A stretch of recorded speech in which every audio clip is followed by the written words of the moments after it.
More chips, don't let the salad win. That's the message in terms of nature of the food maybe that we consume in Wales.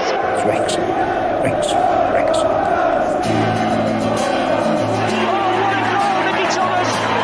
He's done it, the magic little man, Watkin. Oh, he scored! Steve Watkin has got a goal! Ball breaks for Bowden, it's in early, as Rush likes it, and he'll chase it, he'll collect it, Ian Rush! Bennett, and that's a second for Wrexham. Well, classic, changing defence into attack. Conley! 1-0 to Wrexham, Carl Conley's done it! Trundle for options, put it back to Morels. Oh, it's a good save! Oh no, it is, and it's in the back of the net. Andy Morel. What a goal! What a goal! What a goal from Al Robson Carnham! Folks, good way you kids up. Something special is happening here tonight. Wales are going into the semi-finals of the European Championship. Wanagati, Ferguson has definitely won it for Wrexham now. And here's Mendy! There's that race-class roll again! Saved! Saved by Foster! Wales are going to the Euros next summer. Wilkinson's wonderful Welsh women. Wales! Wales have done it! They've reached the World Cup! It's him again! Champions! Wrexham are promoted! They have their storybook ending! The first team in history to eat more chips and not let salad win. Hello and welcome to the Eat More Chips podcast, the official podcast, one of those recognisable flags in the Welsh football supporters universe. In a week when a serial Guinness World Record breaker from Spain defeated one of his own titles by running 328 feet backwards in 16.55 seconds while wearing high heels. Christian Roberto Lopez Rodriguez broke the record for the fastest 100 metres backwards in high heels, which he previously set at 20.05 seconds during an appearance on Spanish TV series La Noche de los Records. The record-keeping organization's rules for the record required Rodriguez's shoes to have heels of at least 2.76 inches and no wider than 0.59 inches at the tip. Rodriguez currently holds more than 80 Guinness World Record titles, including the fastest 400 metres in clogs, 1 minute and 1.38 seconds, the fastest 100 metres wearing flip-flops, 12.10 seconds, the fastest mile travelled while balancing a pool cue on a finger, 5 minutes and 52.30 seconds, the fastest 100 metres on a space hopper, 29.91 seconds, the fastest 100 metres carrying an egg on a spoon in the mouth, 17.21 seconds, and the fastest 50 metres backwards wearing swim fins, 8.82 seconds. I feel an Eat More Chips record coming on, to be honest. The most load of crap spoken in one pod. So I'll need two prime bull****s to help make this record come true. Of course, it's Jamie and Daz. Cool. I reckon I could give him a good run for his money on most of those. The one I like is 29.91, 100 meters on a space hopper. Daz, tell me and you definitely must have tried that when we were kids. I think so. Whether or not we bothered to time it, I think we used to do assault courses instead. Yes, that's right. Or I tried to bounce it off Jamie's head really hard, to be fair. Unfortunately, it didn't do any damage. So makes a change from you running up and down in high heels. It certainly does, yeah. Well, you've done that more than once, let's be honest. Just want to chat first about the ticket ballot that's going on at Wrexham, because there's a lot in the social media at the moment with regards to what's actually going on. I mean, the ticket ballot opened this week for the home games versus QPR, Derby County, Birmingham City, Oxford United and Coventry City. Plus, obviously, there was also the sales of the Carabao Cup third round game versus Reading. Obviously, the club has put out that in line with their new ticketing policy, all home games for this season are now balloted. With the matches they can apply for, you can apply for the matches. Obviously, they're doing this one in a group of 5. They then draw the ballots out. If you win, they take the money, you get the ticket. If you don't, you get a nice email or a not so nice email, depending on how you feel with regards to you've not won it. Then there is a secondary ballot for those who have not been to a game before, apparently. I've tried to work out how many tickets are available. I think it's in the hundreds, but not quite sure. The reason I bring this up, Jamie, is because I know that you've been affected by this week.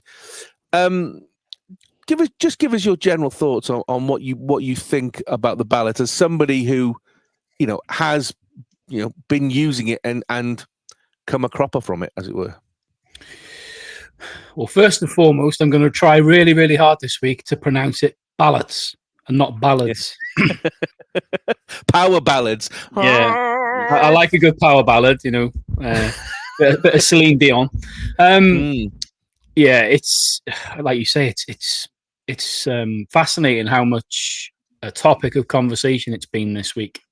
I think all the other pods have done or are doing pieces on it. I was just listening to Matt recording tonight before I came on here on Racecourse Ramble, and they were talking about it. So I think the bottom line is you're never going to please everybody, are you? That's the issue. Whatever the club does, there's going to be a group of people who are unhappy.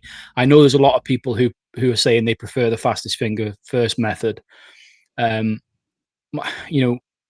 only argument to that would be, what if you are in a position where you are unable to be in front of a computer or in front of a screen at 10 a.m. when those go on sale? You have zero chance then. You also then have to question things like, a lot of the people that seem to like the fastest finger first method seem to get tickets more often than not, which does beg the question, well, is that fair? I think the major issues with the ballot for me is there's two things really. One is I'm not overly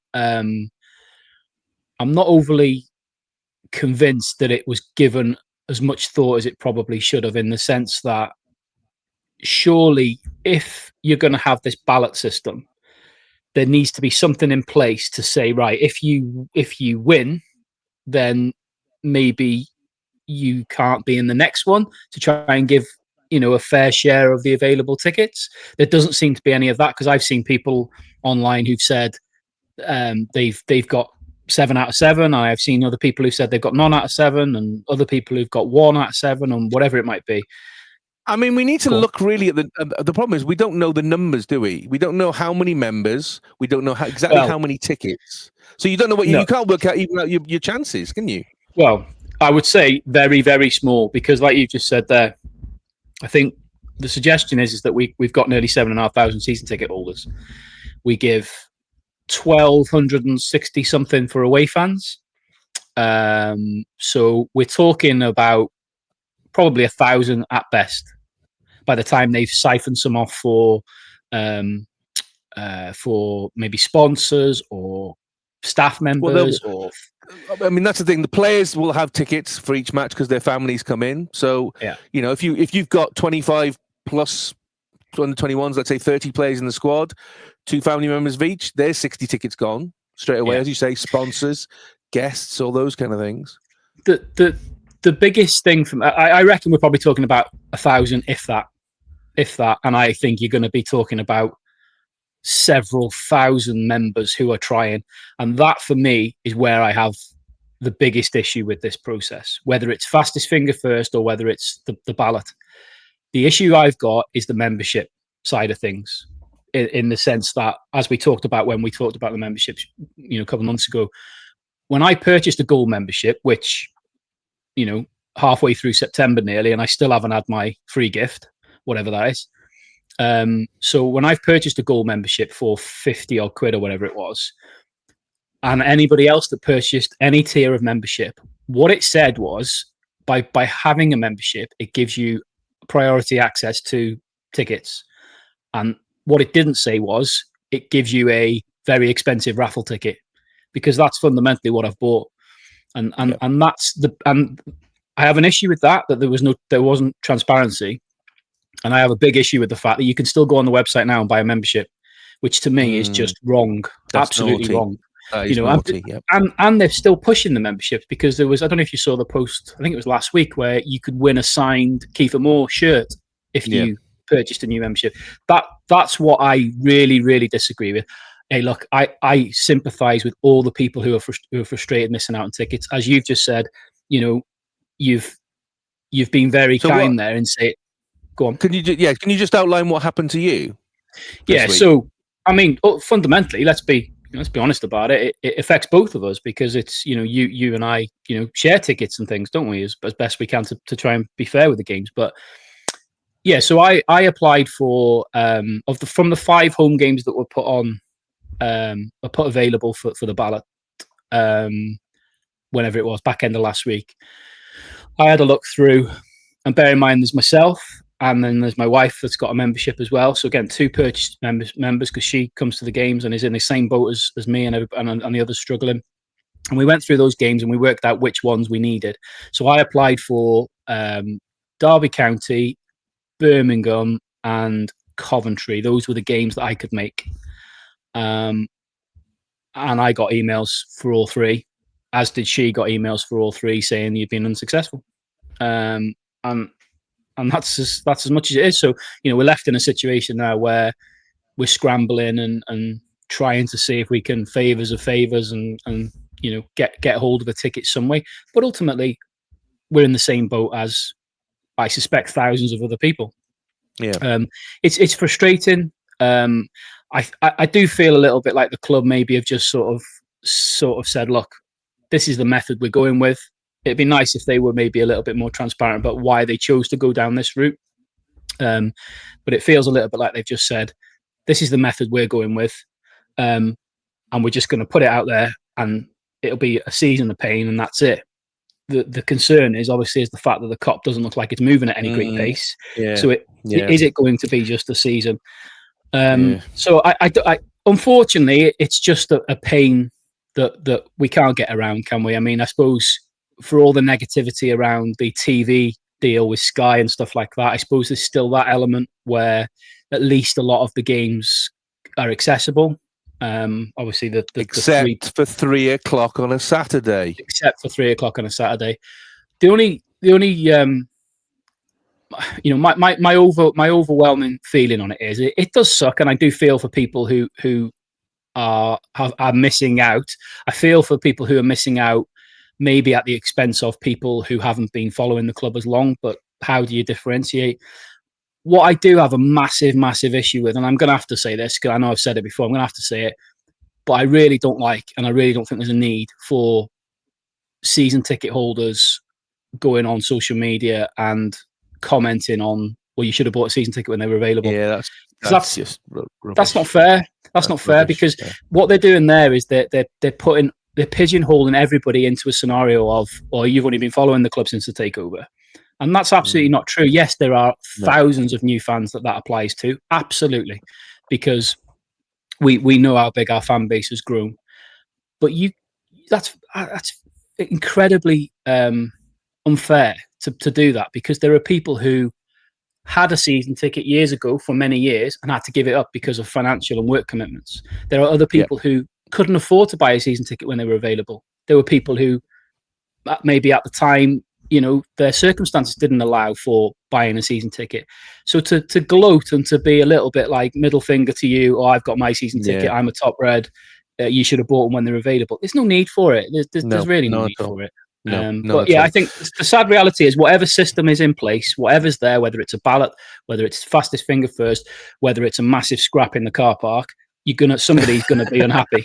So, Daz, you mentioned a few months ago about the Liverpool situation, about the fact is that you've been on the ballot list at Liverpool for a long time. How does that work? How does being a Liverpool supporter work from that point of view?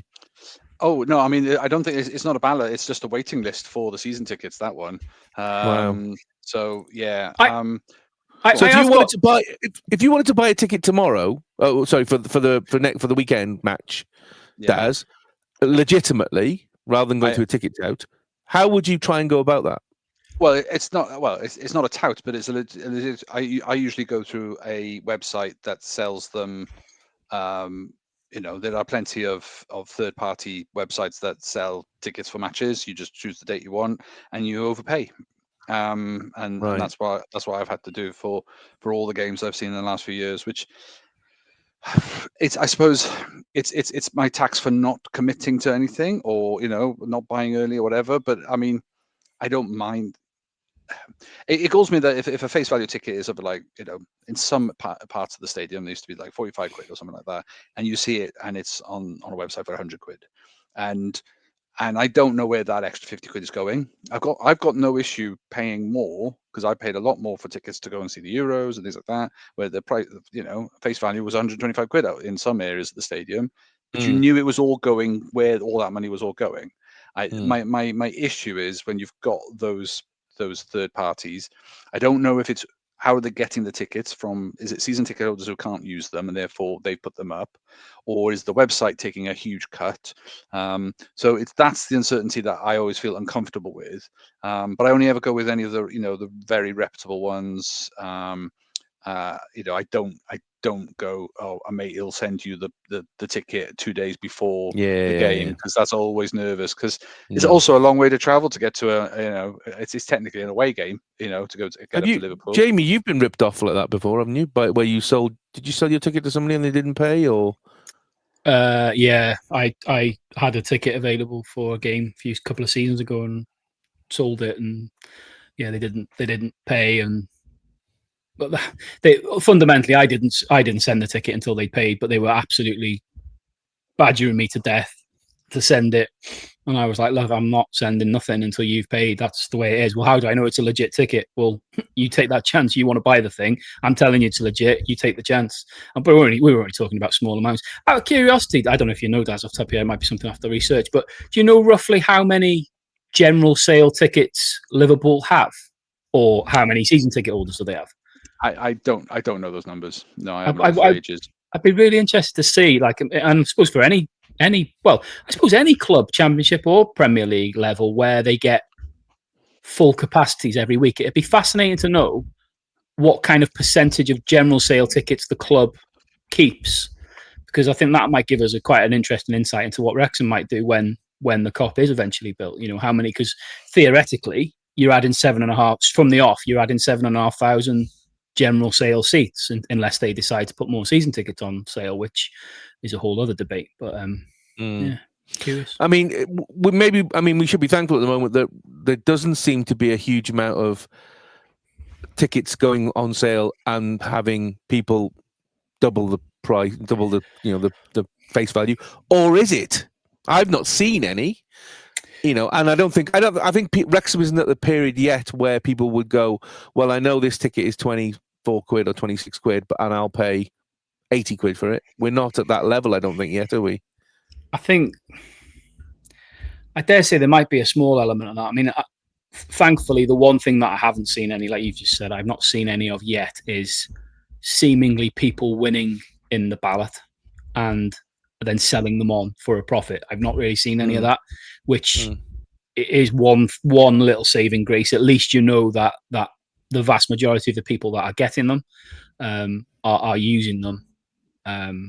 But it's it wouldn't surprise me, and it might not be that long before we're in that sort of situation where available tickets are snapped up and then sold for extortionate amounts. Particularly with the increase in the overseas interest, because as we've talked about before, and we have American and Canadian and other listeners from around the world who will say, who've openly said to us, haven't they, that the price of tickets in this country compared to what, say, American sports is an absolute fraction. So if somebody's made the trip to come over from the States for 10 days, 2 weeks to come to Wrexham, I've maybe tried through the legitimate channels to get in the ballot or whatever it is, and I've been unsuccessful, I don't think they'd bat an eyelid at spending 3-4 times the face value of the ticket, which I'm not saying is right, I'm not saying it's wrong, but I think it's probably something that we will have to deal with at some point in the future. But I don't know. Build the Kop, come on, let's get it going.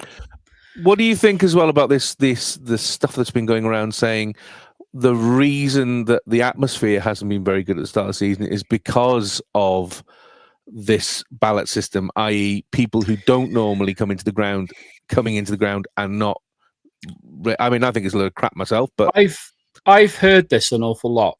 And I've got kind of two questions in response to it. Really, I agree with you. I'm not sure I kind of agree with it because I'm struggling to understand if let's hypothetically say that the fag packet calculation that I did a minute ago is accurate, and it's not going to be far off. You're going to be talking about anything probably between 800 and 1,200 tickets max for general sale. Mm-hmm. With that in mind, you've then got 7,500-ish regular season ticket holders who are the same people, give or take, week in, week out. So I don't understand how the vast majority of the stadium being home crowd, and then the vast majority of that home crowd being the same people week in, week out. I don't understand how, if you then have 1,000 people, let's say it's 1,000 people on general tickets every week coming into the ground, if it's different people every single week, I don't understand how that has such a big effect on the atmosphere. Yeah, how can 1/8? Yeah, how can 1/8 of the home crowd suddenly make such a massive difference? Yeah, it feels a little bit to me like that suggestion is kind of being made more as a way to kind of, add more fuel to this seemingly universal hatred towards the ballot system. I just don't. I can't work out how 1,000-ish people, even if they were brand new every single week, and the other question I've got around that is if you then revert it back to fastest finger first method, you still weren't guaranteeing you were getting the same people week in, week out, because not at all.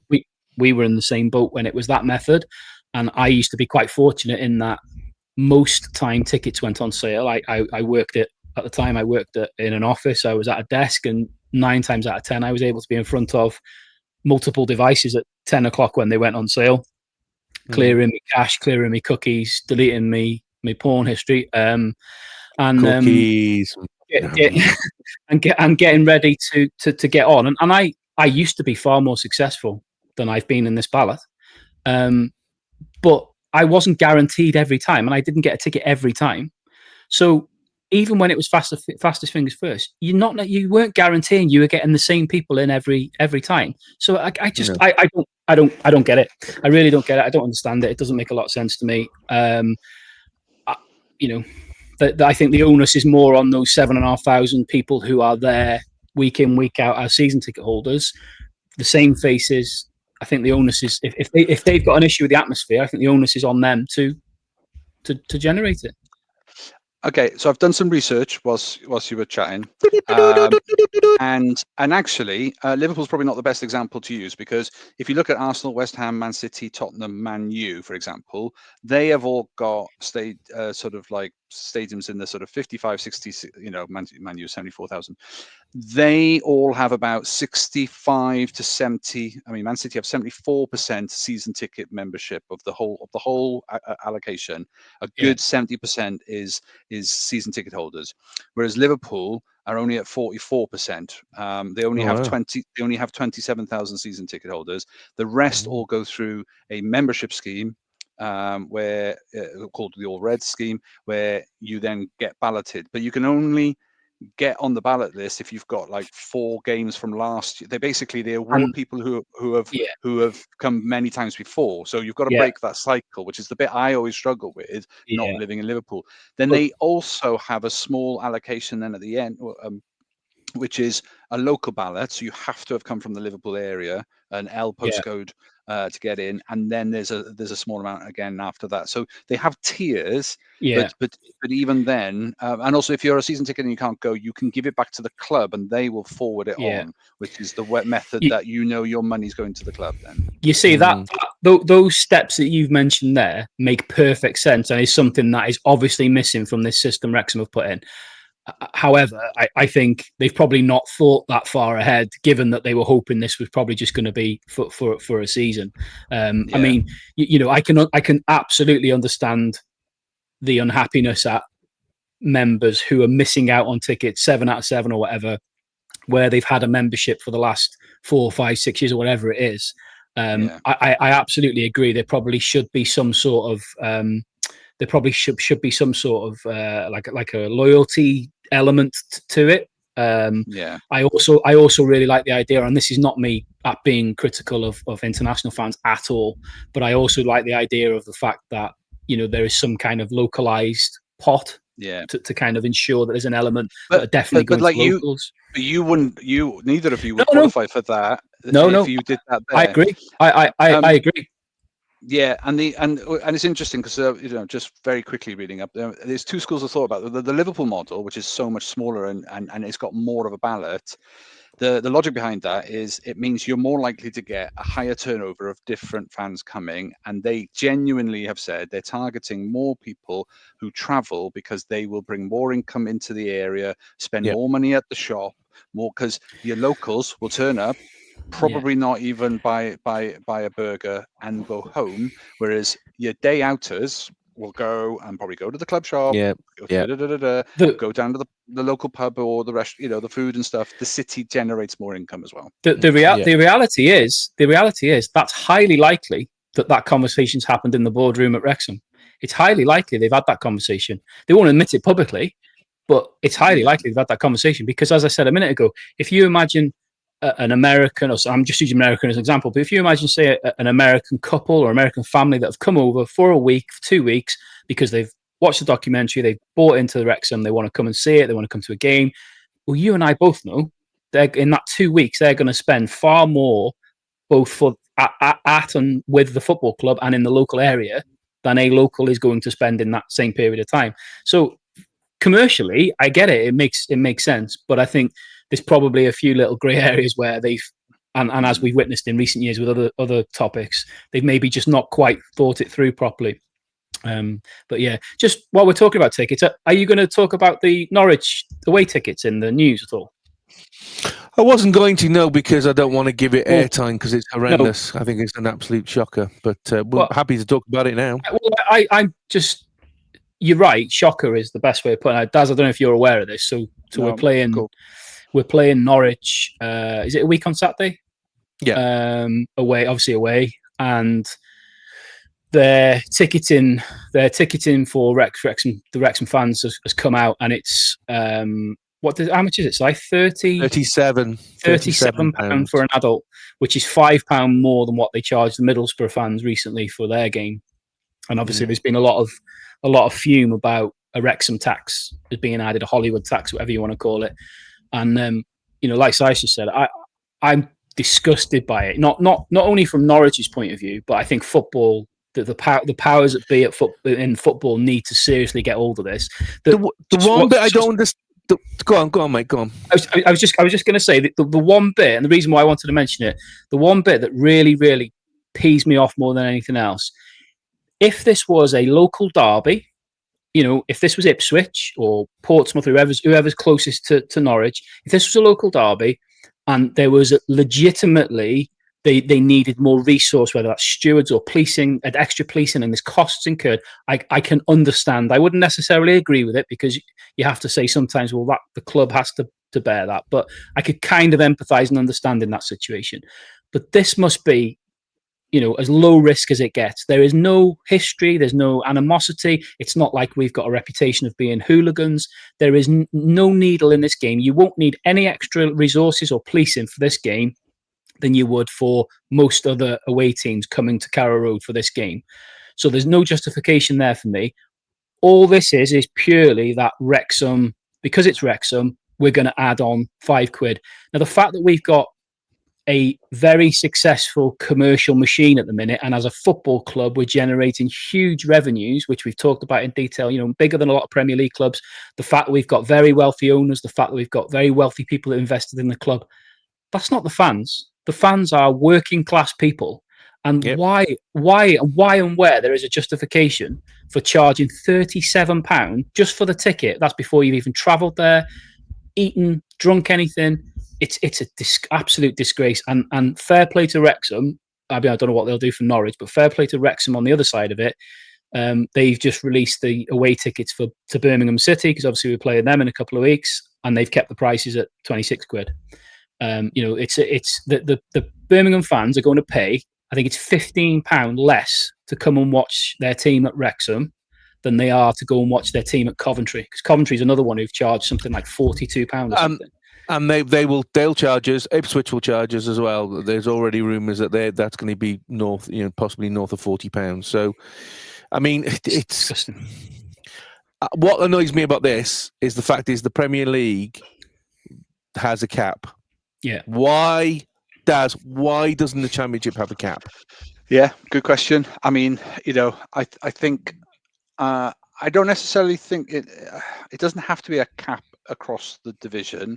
I just feel that every club should declare at the beginning of the season what their away price is, and it's the same for everybody. Now, if you want to go, well, there'll be some clubs who have small crowds and some will sell out, and you want to do some maths and work out what your average is that you're trying to do, but that no one away fan will end up paying more than the others. Okay, you're all collectively paying your fair share. I think that's okay. Some people might say that's not fair, but I've got no issue with that. If you've declared it at the beginning, and if one team wants to say, coming to Carrow Road is worth 40 quid, but coming to Birmingham, whatever, is it's not St Andrews, is it? No, anyway, whatever it is more, then that's their decision.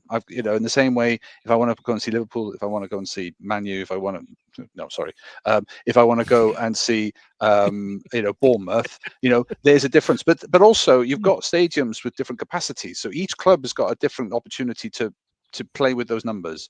So I appreciate a cap across the division. Is at least then it's a decision made by an external party, and therefore you can argue that it may feel a bit more not impartial because they're obviously directly involved, but it's it's not self-interest driven. But I just think but every stadium should have the entitlement to run their business the way they want to run their business, because if they make it so impalatable that people don't go, then they'll lose out at some point. Absolutely. Yeah. I mean, and that's the big thing, isn't it? People saying, well, you could just vote with your feet and don't pay, but fans want to support their clubs. But that's the frustrating thing there is that you're right. You could say, "Oh, vote with your feet and don't go." Then, but you're missing out on supporting your team, which is what it's fundamentally about.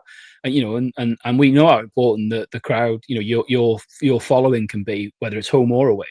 But more than anything else, as football fans, if you're, we've talked before about, personal situations mean I struggle to get to away games and stuff, but if I was in a situation where, a lot of our fans who the same faces, you go to a lot of away games, so you'll see the same faces, in fairness to you, you're an avid away fan, but I'm sure as a football fan, not just a Wrexham supporter, but as a football fan, one of the major pluses for us getting promoted to the Championship is getting to go to some of these grounds, which we've never ever been to before, or certainly haven't been to for a long, long time.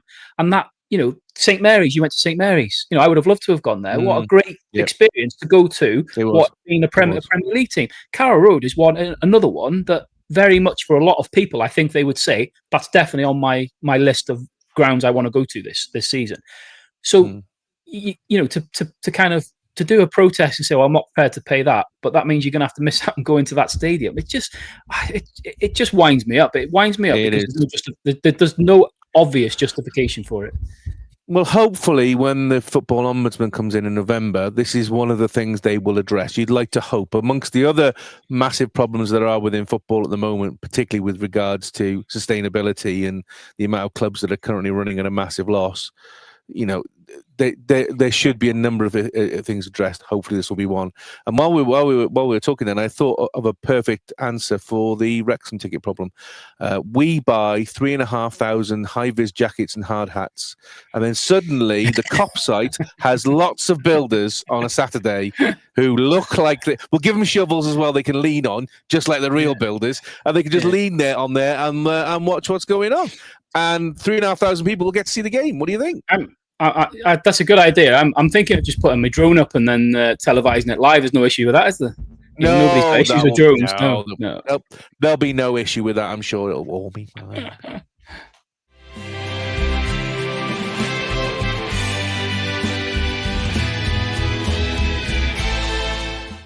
So Sunday saw the start of the Gennaro Adran Premier League and a nice rainy trip to Briton Ferry for me. Every time I go there, it's pissing it down with rain. If I didn't know better, I think God has got something against Briton Ferry and he's trying to wash it off the face of the earth. But maybe that's just me. Anyway, a trip down to Briton Ferry Llansawell for a very enjoyable game, which we'll talk about in a second. But first of all, the lineup from Sunday. 4 new starters. Josie Bartle came in at the back. She was captain, as I predicted. Well done, mate. That's another one for me. Congratulations. Josie Smith, Maz Mahmood. Let me guess. Let me guess. There's a new column in the Chip Shop League this week for guessing the right captain or something. Yeah, I get half a point for that one. Yeah. Maz Mahmood. Now I got this from Gemma. Gemma Owen was sitting behind me for the match. I got this straight from Gemma. She said, yeah, Maz is like what's it called? Not Miriam, Maz. So Maz Mahmood started and Katie Barker all started. So four debutantes in that starting 11.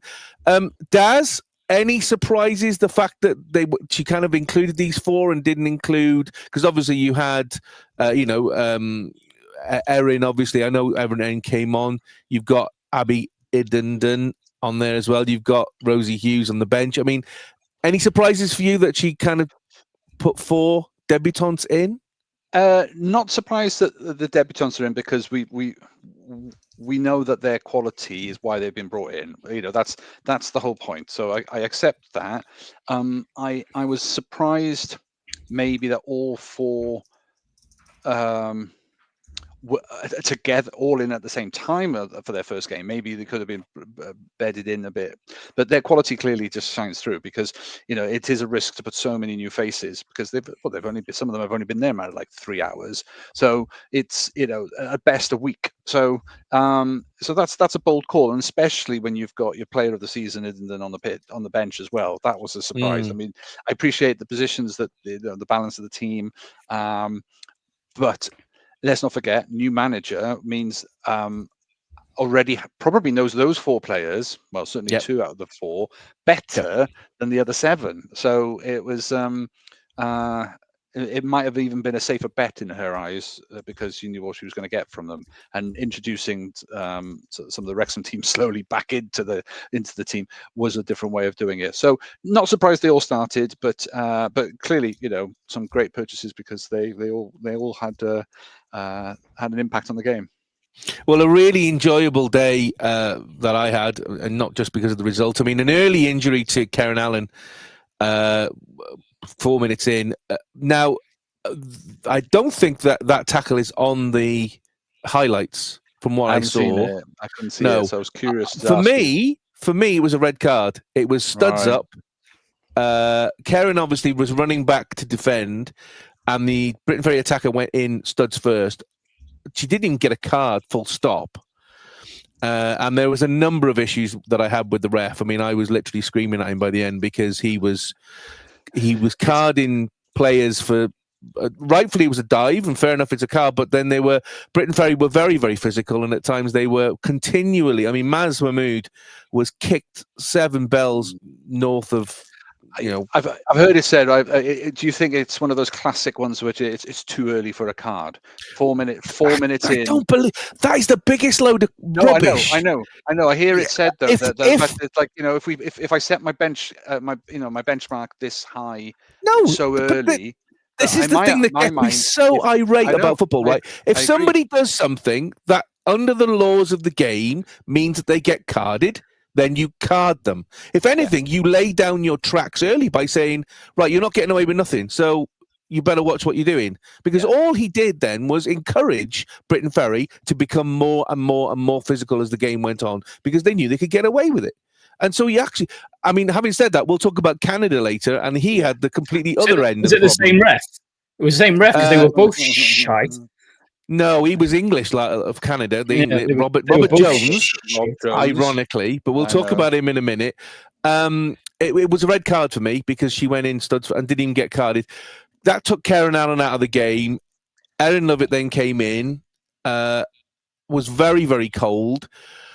The pitch obviously was very heavily watered because of the rain, because it just didn't stop raining. It didn't stop raining until the very end. Then the sun came out, ironically. She then did a back pass. The back pass wasn't hard enough. Craven tried to get to it. Briton Ferry ran onto it first, round the keeper, popped it in for 1-0 down. Not a start, not a fantastic start, and you were kind of going, "Oh, please, no, this is not what we want." Daz, I'll let you pick up the story because you've seen now the. I'm only going to talk about that. Oh, here we go. So let's go for the goal. That's something. Yeah, let's go for Briton Ferry's second goal, where it was basically 32 minutes. I mean, before that, Wrexham absolutely battered Briton Ferry's goal. Absolutely battered them, but a bit like last season, couldn't quite finish in the final third, although they were trying incredibly hard. I think there was a little bit of nerves. I think there was a little bit of over-trying. But, I mean, Briton Ferry had very, very little.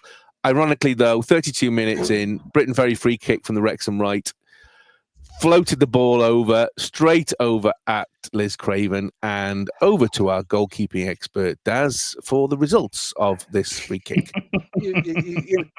Everyone thinks I've got this reputation for going after goalkeepers, and yet you're clearly setting me up for it. However, was it a good save, Daz? Is the question I'm asking. I've never been one to let you down, have I? I mean, I played keeper when I was at school. Okay, so I do have some appreciation of the position, but there are some basics. But to defend the situation that they're in, small players in big goals, it's still a problem. I mean, there's a goal later on that any other scenario that gets saved. I just think that there are it's tricky. I'm going to take issue with you. Small players, big goals. Craven got her hands to the ball. No, I know. It didn't go over her head. No. But there's also a range of even if you got your hand to it, if you're closer to the bar, it's easier to push over. It's easier to push around. I think there are different things that players can do better. Yes. Whether or not she needs to be more commanding and catch it, whether or not she gets a proper punch on it, there are techniques and methods that she's got a lot of work to do, because that's the nature of the game. I genuinely believe that a lot of players know that high balls into the box in the women's game result in opportunities, not necessarily always a goal, but an opportunity. Whether it's a goal, the number of times. Tell me how many times you think you've seen a goal mouth scramble that's led to a goal and stuff. They're not. It's not being cleared. It's a bit reactionary and all of that kind of thing. So it does set itself up for it. But no, Craven knows she could do better. But the first goal, not her fault. Absolutely, no. She was put in a really difficult situation. I mean, I do think maybe. She might have got a card or anything, but I wonder if she could have properly have swept out and taken everything with her and cleared that ball. But there's a danger because during the day, Barry Town played Swansea and they had their keeper sent off. So that's what I'm saying. I wonder if there was hesitancy there because of lots of other factors. So then you don't come out, or you stay on your line, or you do, whatever the decision making was. But she got played round, and it was, it wasn't a good start. And so, we talk about coming back from a position where you give them the head start, and it felt like a head start. The balance of play suggests Wrexham should have been, far more in control of the game, and yet you give away a 2-goal lead before you start. So that's a worry, but hopefully, as the players play together a bit more often, that's going to become less of a weakness in that way. But the good thing that they did manage to do was maintain their discipline. They did play well. They did control the ball. They did, and to be able to get a goal before half time, that makes a difference, doesn't it? And Jamie, what a goal from Maz Mahmood! I mean, yeah. Wow. To give you a reference, I'm in the stand. It's off to my left-hand side, and she is about 5 yards outside the box. And I'm thinking, just cross it in, Maz, because there are players in there, because they kept doing that and they kept having success. But she you could see her look up, think, what have I got to lose? And just smashed it. I was well aware of you in the stand. I could see you quite clearly, and when I couldn't see you, I could hear you. So don't worry about that. Yep. I was shouting. I mean, I'm glad you loaded the shotgun and fired it straight at Daz with the goalkeepers, because that was for me that was a running theme throughout this whole game. I think there were quite a few of the goals for both teams, I think, where you could really have a long debate about the goalkeeping in as a separate topic, to be honest with you. But like I say, thankfully you've volleyed that to him. So and maybe for the whole league, because I mean the Cardiff game, Chamberlain's mistake is what gave away the game for them. So I mean, even for this goal, like you say, Maz's goal, look, I'm absolutely not going to take anything away from the strike. It was an absolute thunder bastard, and a brilliant goal.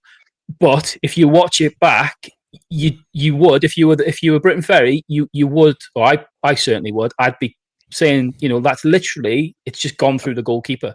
Yeah, totally. It's above their heads. It's above their head. Yeah. It's they've got time to see the ball coming. Get your hands up.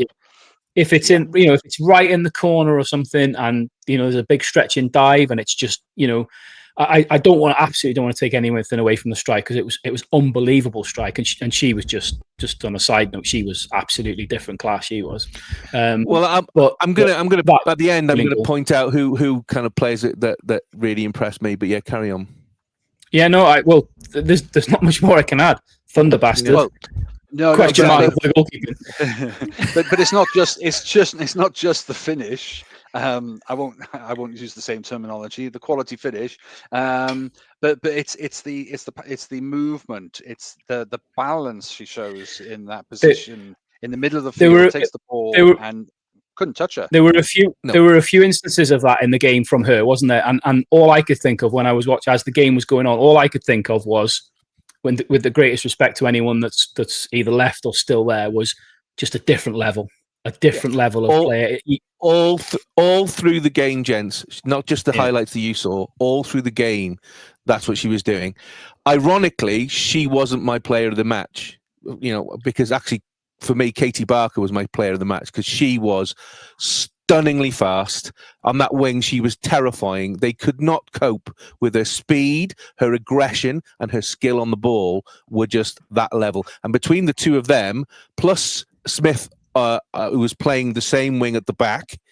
But what I found was that those three players has now lifted the level of some of Wrexham's existing players. So Phoebe Davis, superb at the back.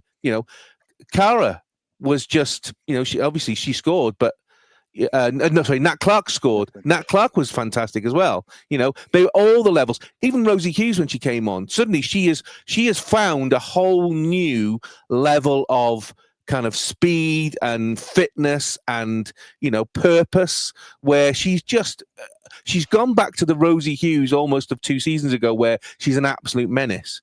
I mean, moving on, obviously, sorry, Daz, yeah, go on. Well, I was going to say, but also that ties in with a bit of her fitness as well, though. I think last season, I don't think Rosie ever got the chance because she didn't get a sort of period in the team, or when she did, she just looked off the pace. So there's something about her that looked sharper. So I do wonder if her fitness and her, whatever the coaching is, or whatever that she's done since injury, is better. But what a brilliant option to bring off the bench as a finisher.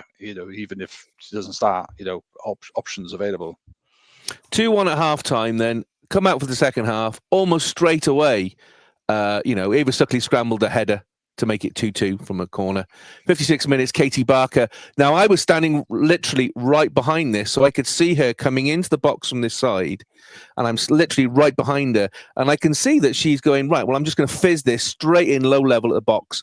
And it just went through everybody, straight through and into the far corner, because the keeper couldn't see it. The keeper was totally unsighted because there were so many players in the way, which is absolutely brilliant. So that makes that 3-2 to us. Hannah Snape on a debut came in for Bartle, so she then had a debut as well from the bench on 71 minutes. 79 minutes then, Rosie Hughes pounced on a deflected cross. And again, this is Rosie Hughes of old, where she is literally just hanging on the edge there, just hanging off the shoulder of the defenders, staying onside. As soon as that ball comes free, she's straight in there, beats all the defenders, whacks it in to make it 4-2. She also got a disallowed goal as well, which wasn't on the highlights. Apparently, it was offside. I question that.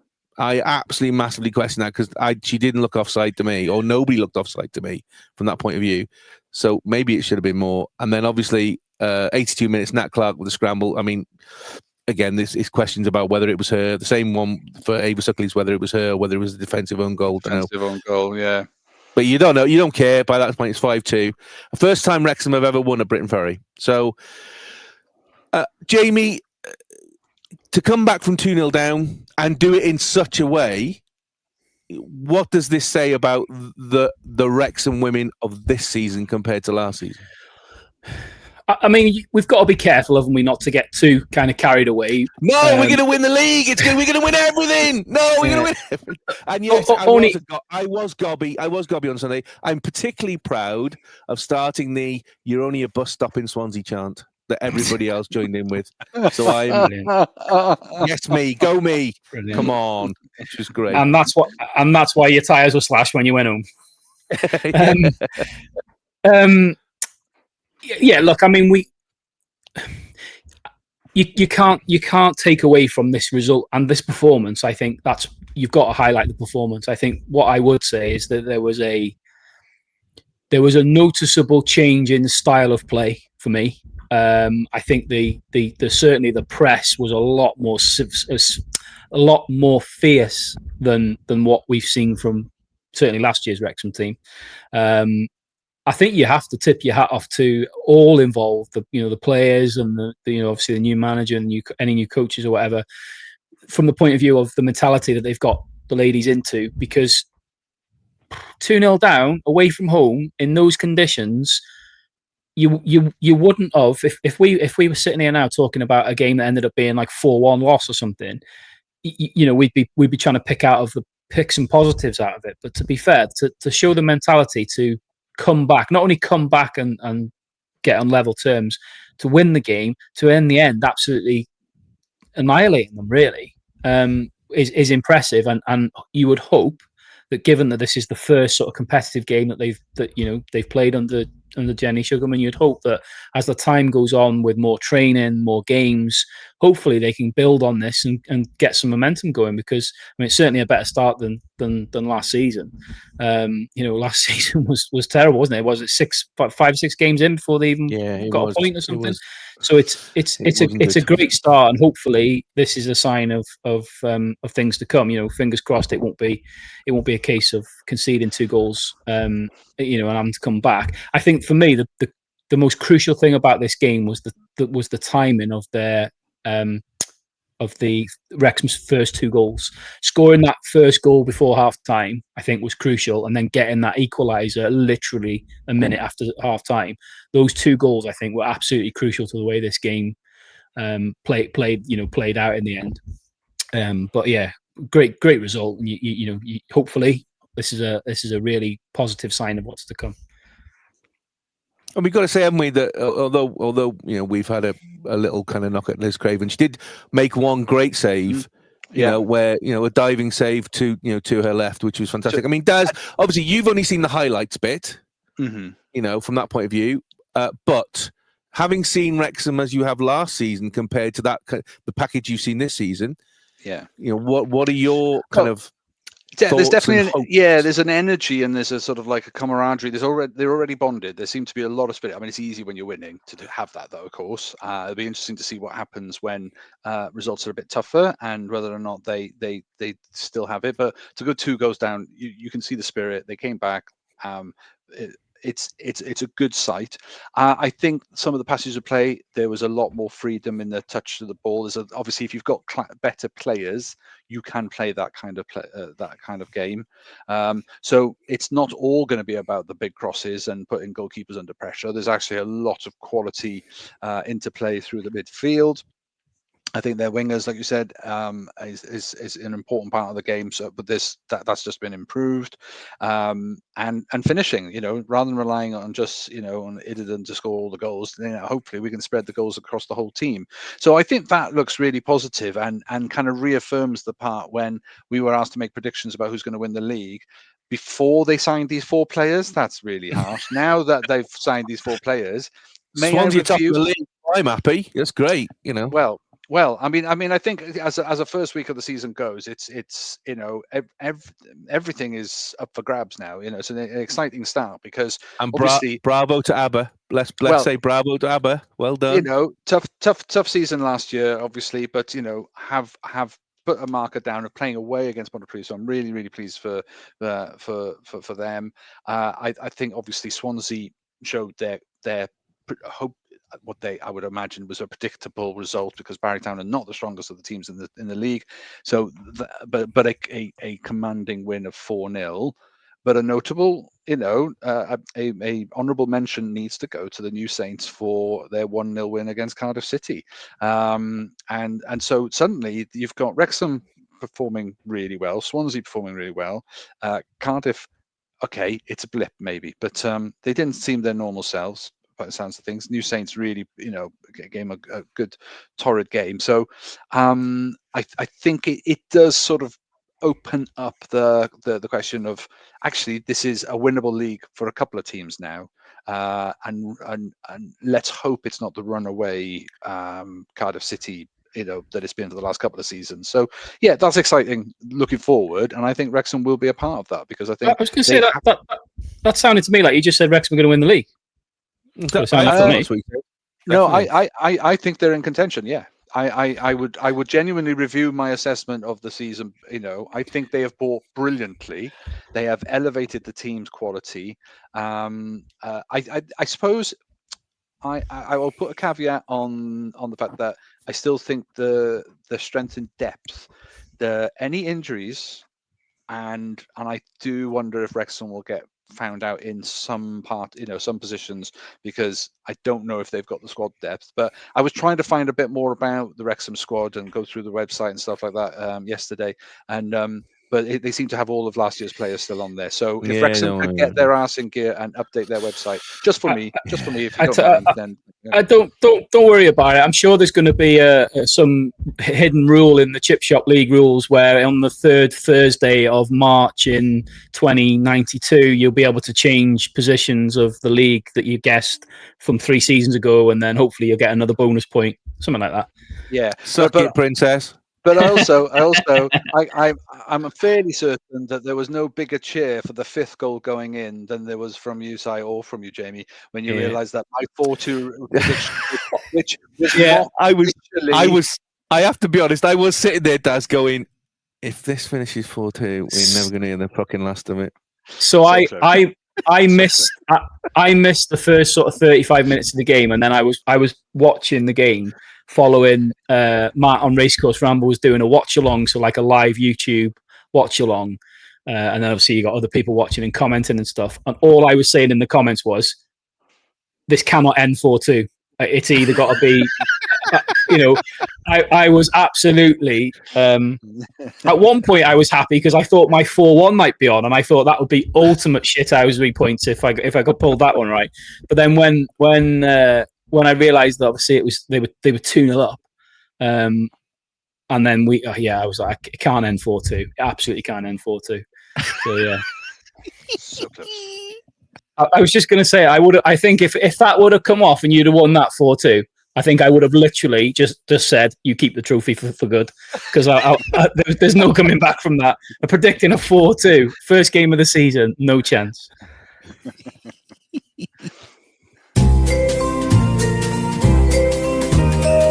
And now it's time for the away day footy scran review. So, here we are, first game of the Genero Adran Premier this season, and today we're away at Briton Ferry, and in between the massive rain showers, and while Wrexham Women are warming up, I thought I'd do an away day footy scran review, of course. And today we've got a cheeseburger with onions for £4, much more reasonable, £4. So, leave it with me, polish it off, let you know how it is. So, standing in front of the flag, trying to get out of the rain, no chance of that. Cheeseburger with onions, very nice, £4, good value for money, decent burger, good cheese, 2 different types of cheese as well, which is nice. Onions, lovely onions. I'm definitely going to give that 7 Friars out of 10, I think. Good value for money. Not amazing, not super special, but I mean, better value for money than we had at Southampton. So, fingers crossed for the women today to do a good result.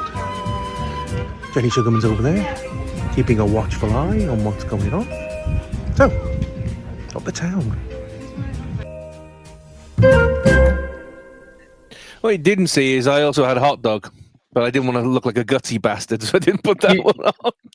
You really missed the trick there, because when you had the cheeseburger in your hand and you said, leave it with me, and then you cut then to your next clip after you've eaten it, you should have done that from the inside of a toilet cubicle. That would have been brilliant. Leave it with me. Oh, yeah, I've just eaten it. It's not good. Is that just me?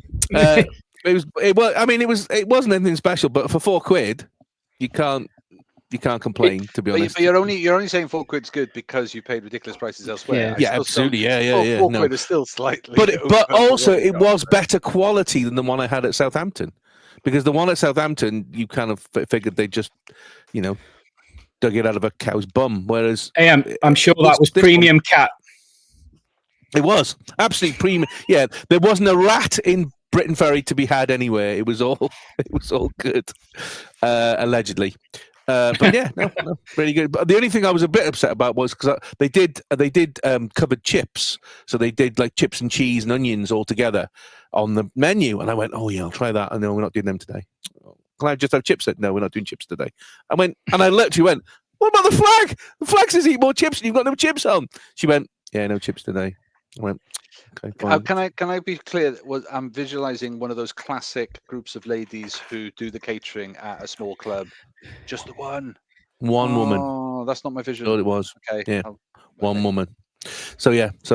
But, no wonder they couldn't do chips as well. Exactly. Yeah. I mean. So what? But 7 Friars beat Southampton. Well done, Briton Ferry. You've beaten Southampton. How often can they say that? Let's be honest. From that point of view. So Tuesday, and we moved to the national game of what it was, where Cymru went to Swansea, and I had to go to Swansea as well, unfortunately. In the pouring rain. What is it about that area and rain? I know Wales rains a lot, I get that, but this was ridiculous. But we were playing Canada on a Tuesday night. Lineup, first of all, there's 8 changes from the game versus Kazakhstan the week before. Were you surprised by any of the major starting changes for this one? Yeah.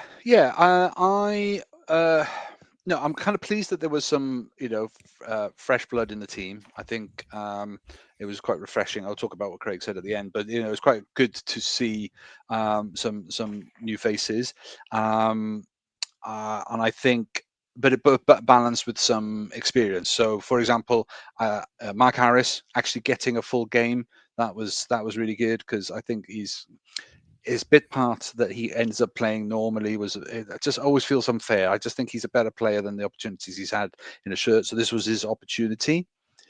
We can talk about whether or not he took it. Charlie Crew, I thought was a surprise addition in the middle. I thought he was okay. I thought, for a youngster, again, there's a lot of youth here. Capaccio. And that's the aim of this game, isn't it? Let's not the idea is to blood players. Yeah. This isn't about really competing, because if we were competing, he wouldn't have made 8 changes. So this is you've got to put a caveat on that, which I was trying to say to one guy behind me who ironically was talking to his mate at half time, slagging off Wrexham and saying what a joke it is, and how come they've got all the attention. And I'm going, shall I tell him I'm a Wrexham? No, I'm not going to tell him I'm a Wrexham fan. I'm just going to listen. And then at the end, he was properly having a right bitch, saying, "Come on, Bellamy, what's the matter with you? Why are you going to put some decent players on? This is all crap, man." And I said, "Yeah, but it's a the idea is it's a friendly, so it's to blood players. You want to give these players minutes." Was he Jamaican? No, he wasn't. No, I can sympathise if he doesn't get the chance to see Cymru live because of whatever work commitments, or the fact that he's always in Cardiff. I absolutely hear the screams of everybody from West and North Wales who do all that travelling. You go to a game and you want to see all the best players because you don't get a chance to see them up close or see them in person. Then you get your chance in Swansea, in your backyard, and then it's Cabango and Capaccio. I mean, it's now. Now, for a lot of them, of course, Cabango is a Swansea player, and and Ben Davies is a former Swansea player, and there's Dan James is a former, so there's some quite, so some nice bits there. But of course, yes, you didn't necessarily think, right, okay, Capaccio, don't know much about him. He plays in a division lower than Swansea. Cardiff doing very well, but he's played something like 14 games in his life, something like that. But they're getting great results. We talked about why Lawler deserved his starting his place in the starting lineup at the last game. Then why not Capaccio? Because he's part of that same back four. So he's earned his cap. I mean, Craig Bellamy was very clear that all of these players have earned their cap. There are fringe players that don't always get the start straight away, or like Cabango. The fact that he's still started with Wilson, or Brooks was on from the beginning. So you've got some quality there. So there was a balance. Davis in goal, I thought, fair play. I mean, he's had, he's Sheffield United, so it's been a tough couple of years for them at that club. But Absolutely, he did okay. He did okay. There was, nothing he could do with it for the goal. I mean, no, absolutely, it's a worldie. Just to give you an idea, this final score was 1-0. Derek Cornelius, who's just signed for Rangers, scores just a fantastic free kick where you're just going, you can't. There's nothing at all you can do about that. He couldn't have done anything about it. Ben Davis might have been able to have done something about it, because I'll jump about a bit, but if I was going to say, Ben Davis was probably our star player on the pitch for the if you're going to go the whole game, look at the whole game as one. Ben Davis was our best player. But his one moment, I don't know. Is it because, I mean, I'm not even going to say he's short, because he's actually a brilliant leap. He's a good jumper. And so the fact that he's in the middle of the wall shouldn't make any difference. He can jump just as, higher than most people. So, but somehow the ball kind of goes through what is the wall jumps, and there's a bit of a gap. And I would say, whether he moves his head, whether he just lifts it or something like that, or he's just a little bit late, there's something not quite right with the way that's done. So, could the wall have done better to block it? But once Cornelius has got the ball over the wall and it's coming down, there's no way that Davis is going to stop that. So it was a worldly finish, So let's credit him for that. But no, I think if we're going to go back to the beginning with that lineup, and the whole point was to be challenged. He wanted to. He chose Canada as an opponent because we've got a week from hell coming up soon. Right? We've got a friendly against England. And it doesn't matter what I mean, this was not much of a friendly, if we're going to be honest. No. Twice the old number, this one. So, which is good. It put competition at the heart of it. It was, rather than just being safe and secure. I mean, obviously, injuries, we don't want injuries, and there were moments where that was at risk. But it was a feisty game, and you want to challenge these players now in a friendly, then ask Charlie Crew to step in, or a Capaccio to come into the back line when it's Belgium or whoever, because you need them to play that position because injuries or suspensions calls upon it. So when are you going to expose them? And that's what I loved about Bellamy's interview at the end. He said, I have to expose them. When do you think I was going to do it? So he exposed these young players to a level they've probably never faced before, or certainly consistently from the 90 minutes to that level. And this is what you've got to face if you want to be in the Wales squad. And I thought there was something really quite refreshing about that. So because we've got this tough week coming up where we're playing a friendly against England at Wembley, so it doesn't matter what we call it, it's not a friendly, because there's always that unfriendly, there's the friendly rivalry, but built over centuries of hate. But then with the game against Belgium, a qualifier against our main rival, or actually North Macedonia are probably our biggest rival now, but they are the number one seed in the group, and if you can get some points off them, then you've got an even better chance of getting through this group. So that's a massive week coming up. So I kind of respect Bellamy to go, okay, I keep picking these players to be in the squad. Or there are other players that I've called into the squad because injuries have called upon it. How do I know if these players are worthy of a place? And he's put them in front of a really challenging team. Canada, physical, which we learned. quite clearly. There's a lot of pace. There's a lot of pace in that team. There's some brilliant, I know Buchanan, we know some of those players have proven themselves at Inter Milan or like you say, Cornelius was in France. Now he's at Rangers. So there's a lot of some quality players. They've never had a team this good, Canada. This is the highest they've been in the rankings, even if you don't. Do you remember them in Qatar? They absolutely just got annihilated. I mean, they went out in the group stages without winning a single game. Yeah, and so I can see why they wanted to be a little bit more physical and a bit more because they've not had real meaningful qualifications for this World Cup because they're already through as hosts. So they wanted to play European competition because yes, you can play against El Salvador, you can play against Guatemala, whatever. It's not the same, and for them it was a big scalp for them to have played their third European team in a row. To beaten them because they beat Romania as well and somebody before Romania. So they were up for it, we were up for it, and I think it was really exciting to see the young blood on. And we were exposed. We were, there were moments where I do think that Capaccio got lucky to get away with a penalty. Absolutely. And another ref would have given that as a penalty. There was a couple of times where he got, lost possession.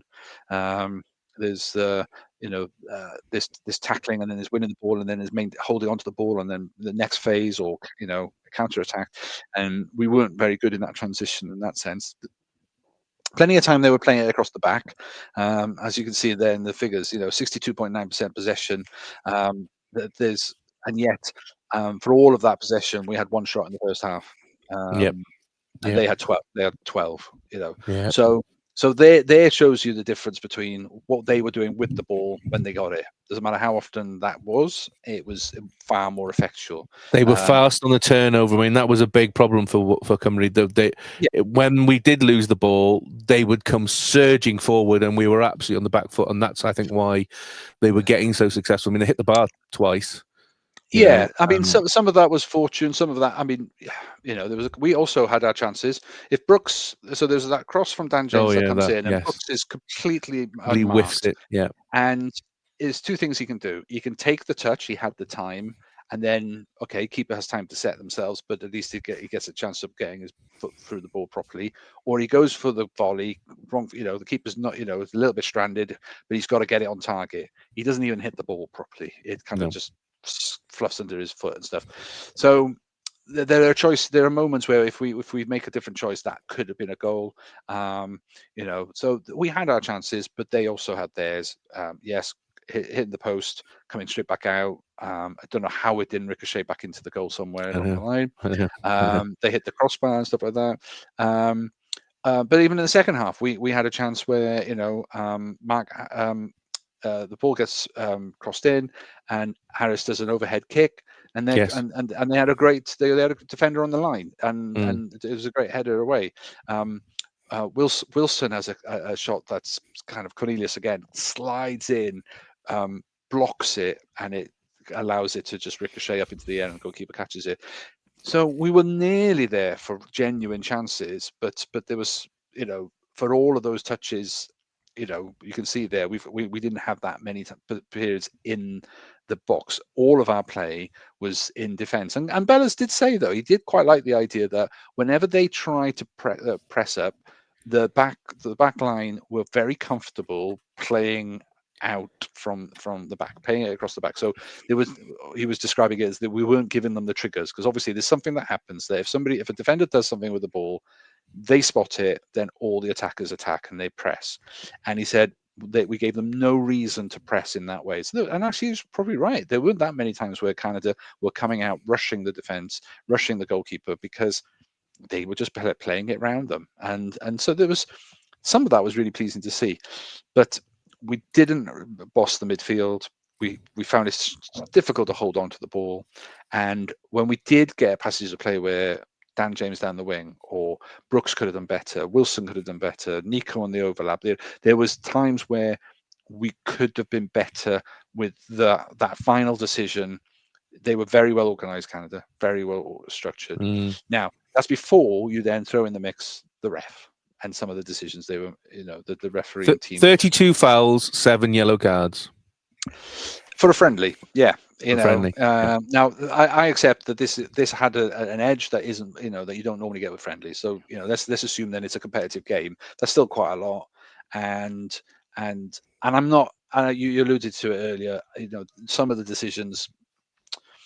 There was inconsistencies. There was cards going for certain things that you just think that there's a physical tackle and they were going for it, and then there was like the one near the end of Mepham. That to me is a red. That to me was a red. He was studs up, and Mepham's lucky not to be injured. It was completely unnecessary. That tackle was completely unnecessary as well. Where it was on the pitch, completely unnecessary. Yeah.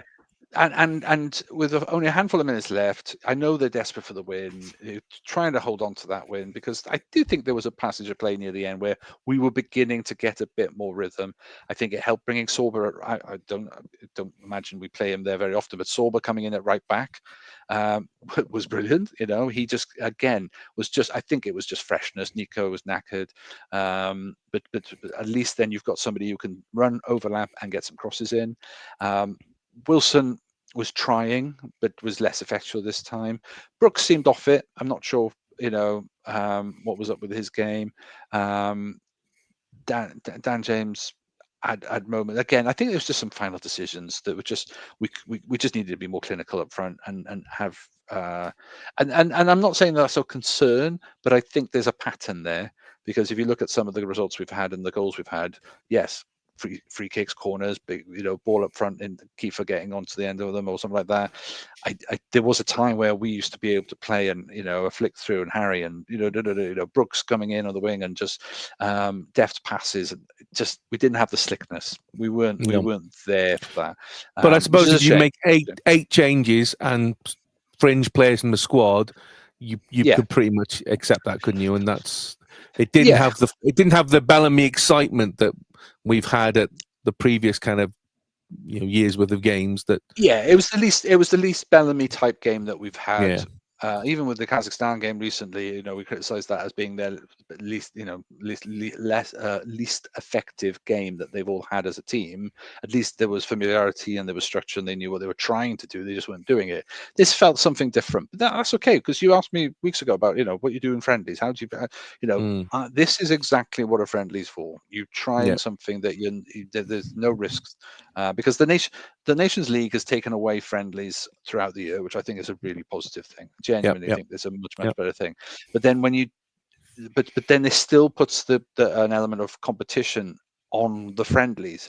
So you don't then try new players. You don't try and bed in new formations and combinations, because there's always something at risk, whether it's promotion from Group A to from B to A or whatever, or it's a qualifier. So when you do get a genuine friendly like this was, then I think you have to just do what Bellas did and play the youngsters, play some new people, and I think that would have been useful. I think that would have been really, really useful. I thought it was, even if it was not the most entertaining game. Oh no, it wasn't. I think it was a useful exercise. I mean, obviously, like you said before, Craig Bellamy's press conference afterwards, you haven't gone seen it, go and find it, because he basically says, I hate losing more than I enjoy winning. He said, and I have to go over and shake hands with the coaches and everything before the end of the game, and I have something I have to get used to. I don't like it, but it has to be done, and I have to get used to it. And so you can see, the competitive spirit in Bellamy is there, whatever happens, but he has to get used to this. Jamie, did this kind of prove to you that obviously the fringe players that we're talking about, the likes of Krug, Pacquiao, Norrington Davis, who else are we talking about? Cabango. Players, Cabango, Joel Colwell when he came on, even to the point of Lewis Kumas, because Lewis Kumas came on, he didn't have a lot of time, but couldn't really make a difference. Does this kind of say to you, outside of the kind of the core that we're kind of used to seeing for the last year, those fringe players are quite a distance away and do need time to get in and get their minutes up so they can start to compete with that kind of starting 11? Possibly. There was probably possibly a few performances that would apply to, but then let's not forget that there was still a good number of names in that starting lineup that I was a little bit disappointed with last night. That we know they're capable of more. Brooks, you mentioned before. Jordan James, I thought wasn't great. I thought Harry Wilson was quite quiet by his standards. So yes, that question mark over some of those, what you would maybe pigeonhole as fringe players, is legit, and I think the question is fair to be asked. I think as the game went on, I was slightly more enthused in the second half. I thought the first half, we got absolutely battered, if I'm honest. They looked. I really thought we struggled with their pace in the final third. The only saving grace was they didn't really have much in the way of end product, but their sheer pace in the final third really hurt us. But at least in the second half, I thought we put on a better performance. And as the game went on, I did start to feel like we could get one back. There was a little part of me that thought, as we get into like 70 minutes, I thought, is he going to throw Kiefer on here? As a Wrexham fan, I was glad to see him sit the game out on the bench, if I'm honest, to give him a rest. But with a Wales hat on, I was thinking as that game was going on in the second half, it was getting to, like I say, like 70 minutes. I was thinking to myself, I wonder whether it's worth chucking him on, because we were getting a couple of free kicks, we were getting a couple of corners, and we looked like we could threaten them certainly from set piece. Which nothing was quite coming off. There was a few where we played it to the back post, and it got headed back across, but there was nothing quite happening. I think, like Daz said, I didn't see Bellamy's interview, but it doesn't surprise me that that's what he said afterwards. When else am I going to play these guys? So it's important for him, because he needs to, with the best will in the world, he can train with these guys when they're in camp. But as we've talked about before, realistically, these camps are going to be so short with traveling and stuff, and the actual amount of time that they're there. How much genuine, full on the grass training time is he actually getting with them? Probably not a lot, because it's that rest days and warm, recovery days and stuff like that. So he's probably not getting a huge amount of time with them, completely unleashed in training. So he needs games like this to be able to throw in, like you've called them, fringe players, or players that are on the cusp, or players who are maybe perform. Absolutely, yeah. I don't mean that. This isn't a belittling way. It's just a description for squad players who, let's be honest, they get named, but the chances of you seeing some of them is extremely rare. I think, in fairness to him as well, and going back to what I said at the start of when I spoke, I think, in fairness to him as well, he's also given an opportunity to some players that you would argue are knocking on the door of, or in some people's eyes would be considered first team players, to give them an opportunity to say, look, go out there and show what you can do. I named a couple before. You've got a picture on the screen there. Dan James is another one who, we know how quick he is. He's absolutely electric pace, but again, he wasn't massively in the game. So I think it was important, because I think he would have learnt quite a lot from the game about some of these players. But yeah, he's going to hate to have lost it, isn't he? And I was, Matt from Racecourse Ramble was doing a watch along, so I joined him and I was chatting to him about it. And I said he will ideally he'll want to get something out of this game, because he won't want to go into the next camp. And like Daz said at the very beginning, that next international break is a hell of a week. That's a hell of a week, those games. And he won't want to go into that break really on the back of a fingernail over the line performance against Kazakhstan, and then a defeat here. I'm sure he wouldn't have chosen to do that. So, I was a little bit enthused by the second half performance. I thought that was a lot better than the first half, but it's a bit disappointing. Daz, we'll talk about much more about the England game when we get close to it, but are you expecting him to use that as an experimental game, or is it too important to give it over to, I'm going to say, the kids, because that's a really condescending thing, but you know what I'm saying? It's really annoying that it's obviously the Belgian game is the next one after it, and it's a match of days. So in terms of, do you risk the injuries? because we can see how friendly a friendly can be.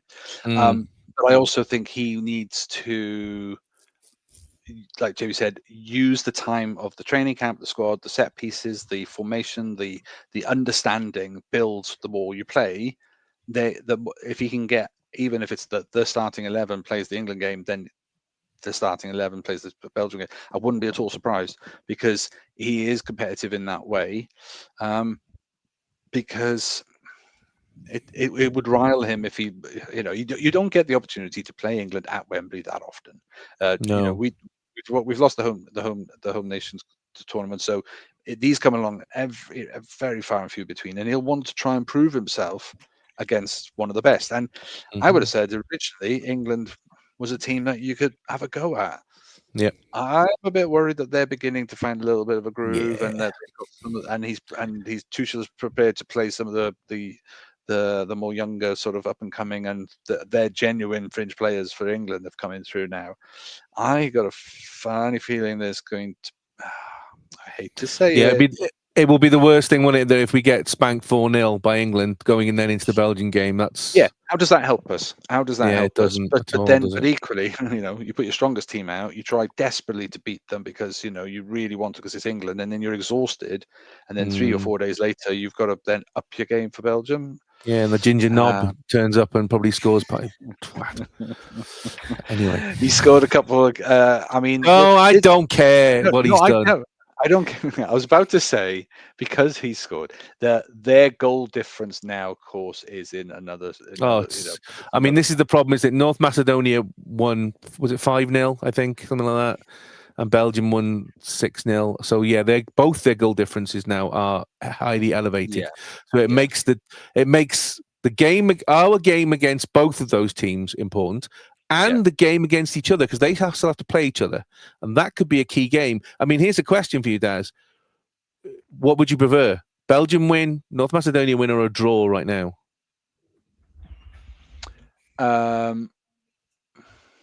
Who would you want to take out of the picture is the question. Assuming that we've got good results against both. No. Sorry, let's say we beat North Macedonia and we managed to get something out of the Belgium game. So let's say 4 points. Oh, I see. If we beat North Macedonia, I do think that probably the mathematical outcome should be we'd want Belgium to win. Take North Macedonia out of the equation, and we just then simply go as runners up and we'll go into the playoff. The longer that North Macedonia are in the running, the riskier and more nervous it is. Of course, if it's the other way around and we get a good result against Macedonia, but then Macedonia could take something off Belgium and stuff like that, then suddenly it all levels out. We could go as group winners, but we could also be third. We've done it before.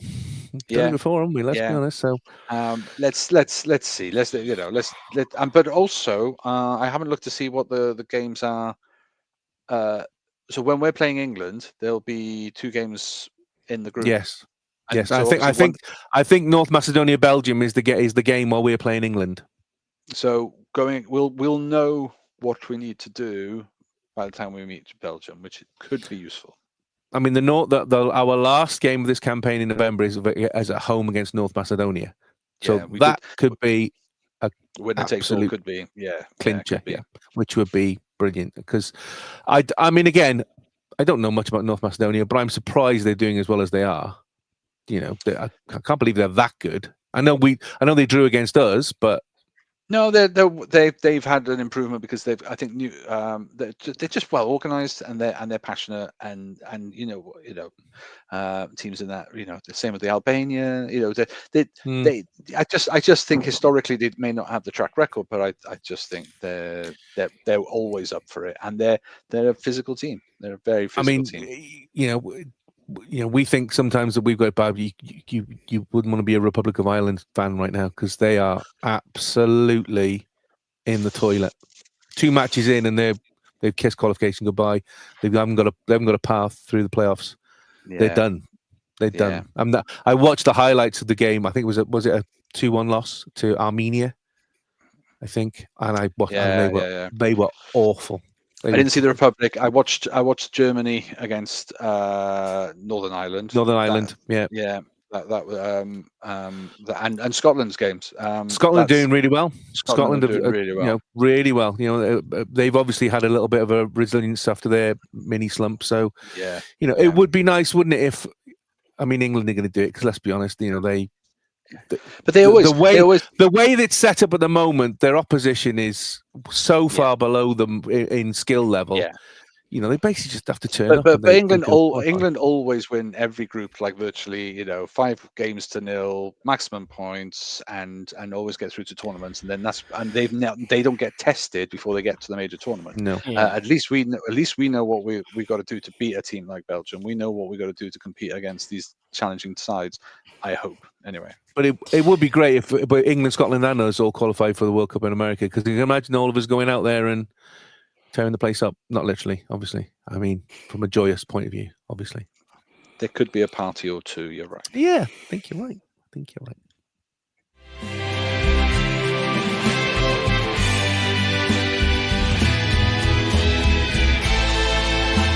Now, the Eat More Chips podcast, it's time for today's newspaper, tomorrow's chip paper, where we catch up on Cymru and Wrexham football news. First up, Under 21 Cymru played on Monday night at Rodney Parade in the 2027 Under 21 Euro qualifiers and lost 6-2 to Denmark under 21s. They were 2-0 up and were playing brilliantly, gave away a goal just before half-time, and then absolutely crumbled in the second half, giving away 5 goals. Their next game is at home to Belgium under 21s on 10th of October. Daz, I don't know whether you saw the match. I watched it. It was live on Scoria on YouTube, which was great. The first half, there was some really fantastic play. It's almost as if kind of Denmark felt, because obviously Denmark are group favourites, and we are seeded 4th, I think, in the group, because there are some nasty teams in that group for the under 21s. Yeah, Belgium, Austria, and Belarus. So yeah, yeah. Belarus, obviously, you're not expecting anything from them, but that's 3 nasty teams there. Yeah, Belarus got a draw against Belgium, so Yeah, no, you're right. You're right. It just seemed to me from watching it that Denmark turned up expecting to just walk over, and actually, we played some fantastic football. Some really quick passing. Midfield was superb, and then it's almost like that they woke up. And then 30 minutes in, they suddenly realised, actually, we better start playing. Yeah. And then as soon as that first goal went in, the second half was bordering on embarrassing, because literally every time they were going forward, they were scoring. Yeah. And the under-21s looked absolutely exhausted by the end of it. It's a tough. You never want to see a team lose like that. Especially so many goals later on. Whether it's on the hour, another 10 minutes. It's hard when you're then trying to stop the rut. You're capitulating. You know what's happening, and yet you still know you've got half an hour to go. It's hard, but these are the games that that test you, that give you the learning, and hopefully you build on it, because you don't want to feel like that again.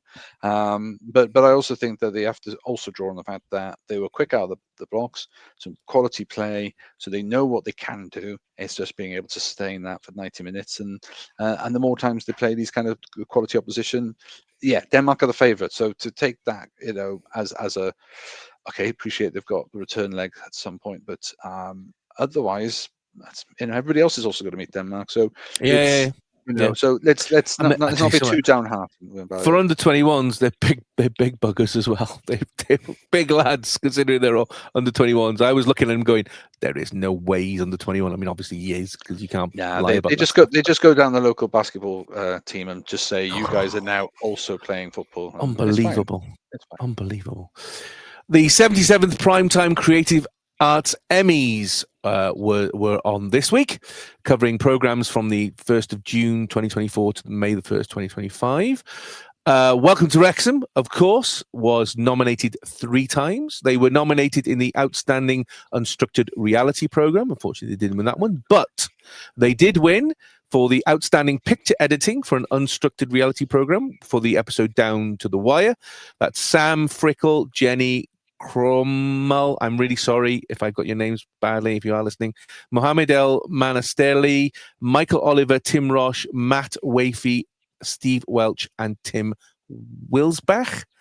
And then they also won in the Outstanding Sound Mixing for a Reality Program, again for the same episode, Down to the Wire, and that was Mark Jensen. Jamie, 2 out of 3 ain't bad, as Meatloaf once said.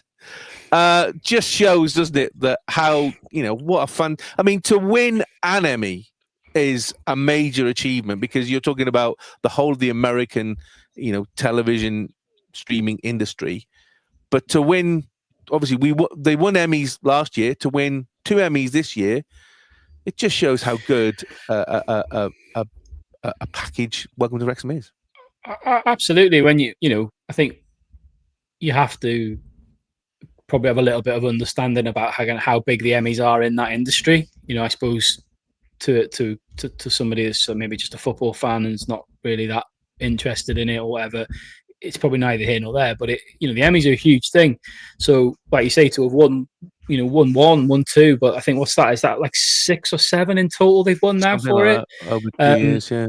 I think why it is so nice is because it's recognition, isn't it, for the people that are involved in putting it together. We've commented on here when the series was on, obviously from different perspectives. Our perspective as sort of following Wrexham, Daz's perspective and his family's as a kind of a neutral looking in, and we've talked about how kind of emotional and how well it's been done, how well the episodes have been put together, the stories that are told, how respectful they're handled and things. And people would potentially look at our views and think, oh, you're going to be biased because you've got a vested interest in it. But I think there's a lot of people who have watched it who have also enjoyed watching it. And I must admit, I think I might have said this when we were reviewing the last series. I recently watched Sunderland Till I Die. I hadn't seen it until fairly recently.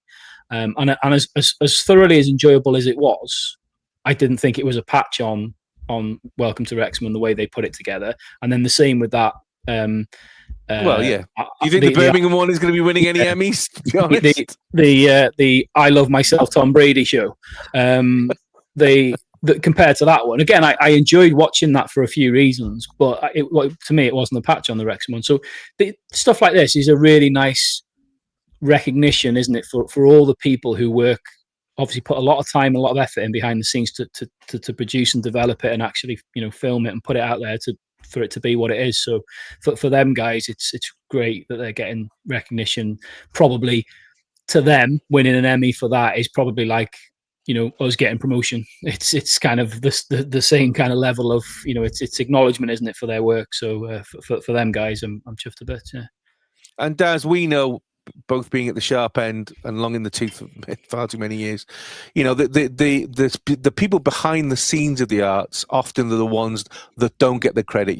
They talk about the talent, and the talent often is the one who appears in front of the camera. But that is one tiny, tiny, tiny part of actually the massive industry that goes on. So it's great to see, the people, particularly on picture editing and sound mixing, who are awarded these fantastic awards. Yeah, and I also think that particularly in this category where it's, when you say it's unstructured reality, so you don't even know what the material is. You build a drama and you can plan your shots and you can work whatever you want to do. But in an unstructured reality, you have got hours of footage, and you've got to sync it. You've got to completely integrate it with the timeline and you can't just go, oh yeah, let's grab a scene from later on and put it earlier. No. This happens in sequential order, unless you're telling a narrative and you make it clear that you're going. But that still needs coordinating. It's such a craft making a good documentary in that way. But to capture all that footage, to edit it, go through it all, is a vast, mammoth task. I'm absolutely certain. So recognition for that is definite, and also the sound mixing.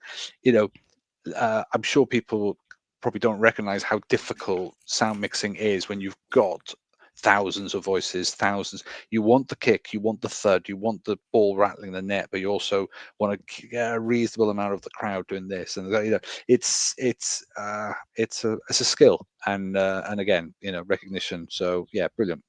And then when you mix it that, obviously, you like you say, you're telling the narrative, so you've got all your incidental music and you've got everything that goes with that, and then putting that all together in one kind of fully rounded package. It's a massive skill that to the majority of people in the world would find daunting. But the fact that Mark Jensen has, managed to take, like you say, all this and put it together in a package. And you don't win these awards out of just turning up, do you? Because there are so many programs and, all vying for these awards. The fact that this has done it, the fact that the series has now been renewed again and again and again, and it is massively popular, not just in the UK, but around the world. It justifies, why these awards have been won, doesn't it? Really? Yeah, definitely. And I would say that it also is credit to the fact that a little old club, small, historical club, and all its appeal, if on paper you were to put that in front of a Hollywood or an American audience, makes no sense. They wouldn't, but it's the way that you say you have to package that, and that narrative has to be very clear, with a little sprinkling of Hollywood and Philadelphia magic on top. But it's no mean feat. So yeah, well done then. And Queen's Park. I wonder if we'll win one. Us three? Are you kidding? The amount of editing that I do, I take about 10 minutes. It never happened. What do you mean? What do you mean? Mixing, that'll go well. Hang on, what's this us thing? I don't do anything. I don't do anything. So dodgy sound and pixelated pictures. What more do you want? I think if we're even remotely close to an award, it should all be going in one direction, as far as I'm concerned. Because I've done nothing to help that process. Yeah, there must be a shit podcast award, surely. Like they have what like the Razzies. The Razzies. There must be. We must be up for one of them. There must be a podcast version of the Razzies, and we'd definitely be at the top of that. There's no doubt about that.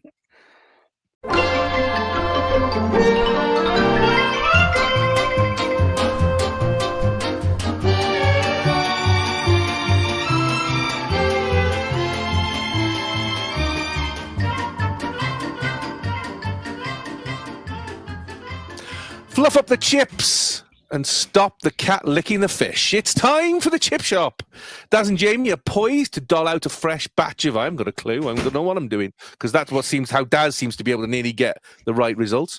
Let's look, in that case, at last week's predictions, shall we? Daz was very close to hitting a bullseye, were it not for a scrambled goal in by Nat Clark to spoil it all for him. So she's off his Christmas card list.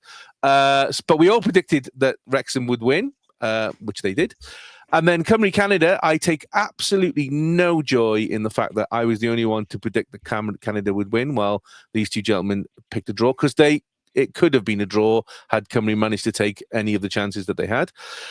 Sadly, that means that we, after 9 games, we're all equal with 4 points. Jamie manages to remain at the top with that one bullseye he had right at the beginning.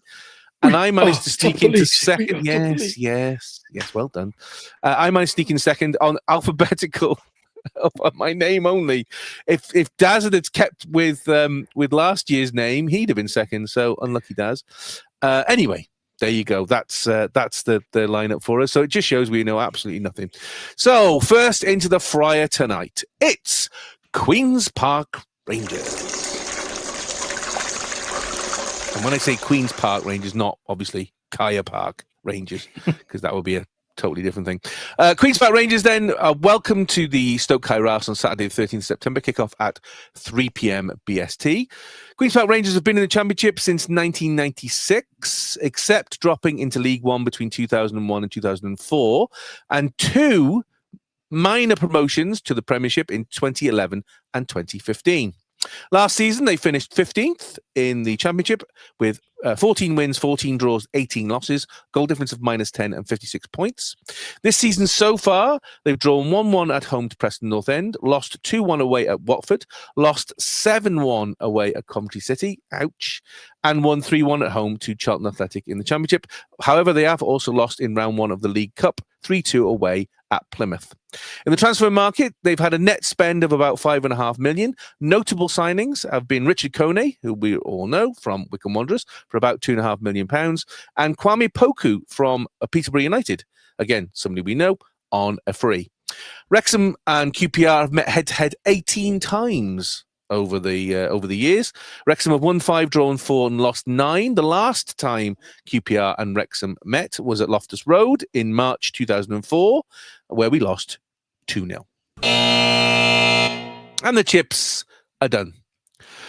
So, Jamie, Queen's Park Rangers at the Stoke Kairas. International break is done, so players have been rested for 2 weeks. Good news from a press conference today from Parky, where he said that he thinks Ollie is closing in.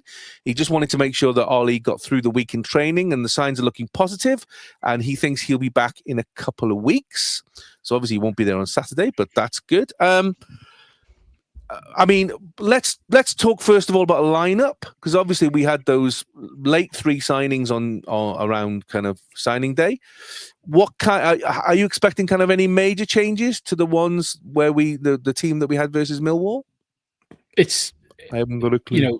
No, I haven't got a clue. We're still massively in the realms of the unknown here, aren't we? We're right at the start of the season. I still, he probably doesn't even know himself yet his strongest 11. He's got obviously injuries are playing a factor as well. And then, like you just said, we got those 3 new additions on deadline day, and then straight into the international break. So it's impossible to predict the lineup. I mean, my gut feeling is it will be similar to the Millwall lineup. Obviously without Danny Ward, so obviously Arthur will slot in, I would imagine, but it wouldn't surprise me if the rest of the team is the same. I think the only potential change I could see him making is from the off would be if Windass has recovered or Broadhead are available instead of Hardy. I think either of those would probably come in for Ryan Hardy. But other than that, it wouldn't surprise me if he keeps the team the same. As much as I, would love to see, I'd love to see Ben Sheaf come straight in for Matty James, if I'm honest. And I'd love to see Kabore start, because I'm so excited to see him. I'm so excited with him as a signing. But again, the defender, what's his name? Heim. What's his first name? Yeah, Dom Heim. I didn't quite know a lot about him, but when you look into his kind of, I guess, CV, you have to look at that and you say Max's position's probably under a bit of threat. I can't see them bringing him in to sit on the bench. He's an international. He's got a huge amount of championship experience. He played every minute of every league game for Blackburn last year. He was their player of the season for 2 seasons on the trot. They are absolutely crying that he's gone. So that kind of caliber of experience and player and level of play, I can't see he's going to be coming to the club to sit on the bench. But that would suggest that he's going to come in to play on that right side of the 3. But I don't know. It's at this stage, and probably for the next few games, trying to predict the lineup is going to be very, very difficult. I think it's going to be, it's going to probably be another, month, 6 weeks before hopefully we're in a position where we can confidently predict that's what we think his strongest 11 is, subject to injuries. I mean, Kabore obviously was flown back from Burkina Faso with a fantastic draw against Egypt on Tuesday. Yeah. So they kept them in potential qualification, whatever. Obviously, Dom Hyam was selected for Scotland, but wasn't even on the bench for either of them. So hopefully that doesn't mean that it's an injury rather than him just not being selected. Does Queen's Park Rangers, again, when I think about Queen's Park Rangers, I think about players like Stan Bowles from my time, because the Queen's Park Rangers were top division. They were Division 1 when I was a kid. They were that kind of level. So the fact that we're playing them is a little bit spooky for me. Their results so far this season have been absolutely up and down. I mean, what are we expecting? Are we expecting kind of to get rolled over unexpectedly, or give them a bloody nose? Yeah, no, I mean, I think that's the thing. They've been so unpredictable. I mean, I think Wrexham's consistency is, even in the games they've lost, they've competed, or they drew and they were ahead. They've been close, and the Millwall game is probably the one where it appears on paper that they've been most dominant. And yet, again, you guys talk about how tight it was. So we know that Wrexham have are competing, whereas QPR just are so, changeable as the weather, So, and I think the results against Charlton, I think you said, wasn't it? It's got to give them some optimism, but the drubbing against 2 away losses. That can't be good. The fact that they're going away and they've got 2 away losses. Coventry 7-1. Yeah, that was an absolute hammering. But Coventry are a favourite to do well this year. So that, Frank's doing well. To be fair to him. I can't bear that, what have you got against? What have you got against ex-Premier League midfielders? You don't like Frank Lampard. You don't like Kevin De Bruyne. Who else are you gonna? Frank Lampard's a knob. Okay. Full stop. Right. Okay. And De Bruyne, I don't know. There's just something. Do you know when you meet somebody and you just think you're an arrogant prick and I can't stand you and I don't know what it is? It's that. When did you meet him? I was going to say I've never met him. I couldn't tell you. He was in Tesco's in Most Littlin once. So. I think it's their unpredictability is made. I was trying to work out whether this is going to be. I think this will be a tight game, though. I think they have all the potential. Again, finding their feet, losing some of key players and things like that. I just think that Wrexham should do okay. I think they're doing okay because I say they've got their stability is in place. And although we don't know starting lineups, I think you've got across the strength and depth of your team, you've got options that still maintain a good amount of strength. I think with some teams you lose key players and the overall standard drops. I think at the moment you have got easily 2 players in every position that should be able to hold their own in whatever formation or tactics that you decide. So I think that gives you the edge, and obviously home advantage might be useful as well. So time for the salt, vinegar and sauce score. Jamie, what's your score prediction for Wrexham versus Queen's Park Rangers? I'm going bold here. I'm going bold. I think that we're going to be buoyed by our first win of the season, although before the international break. And I reckon we're going to capitalise on QPR's poor away performances so far this season. So I reckon we are going to win 4-0. Not a chance. Daz, what's your score prediction? I've said clip it now. That up. I know. I will clip it. Clip it. Yeah, that's fine. Daz, what's your score prediction for Wrexham versus Queen's Park Rangers? God, he's gone exciting, isn't it? He's gone very exciting. I've just gone full missionary here. I'm just going 2-1 to Wrexham. And I'm predicting Wrexham 2, Queen's Park Rangers 0. I agree with Jamie. I think looking at Queen's Park Rangers away form, I think it's fairly poor. I think Wrexham will be a bit more comfortable now at home. Those players that we have started the season with are starting to bed in. I think they will, like every team, will struggle with Kiefer Moore if he starts. So again, that's a caveat, but he seems okay. He seems, he wasn't played for that last friendly against Canada, so I think that's all good. It'll be interesting to see whether any of the new players come in. I think, like you, I can't see Kabore coming in. I can't see Dom Hyam coming in. I think Max will keep his place for at least this one match because they wouldn't have had much time. He wouldn't have had much time with Dom on the training field. Sheaf may come in. I think that's a possible. It'd be interesting to see if he comes in and does replace Matty James in the middle. But again, you've got to look at it. You've got to look at it a little bit like Broadhead. You're not going to spend that kind of money on a player and have him sitting on the bench. That's a statement signing that is, and absolutely.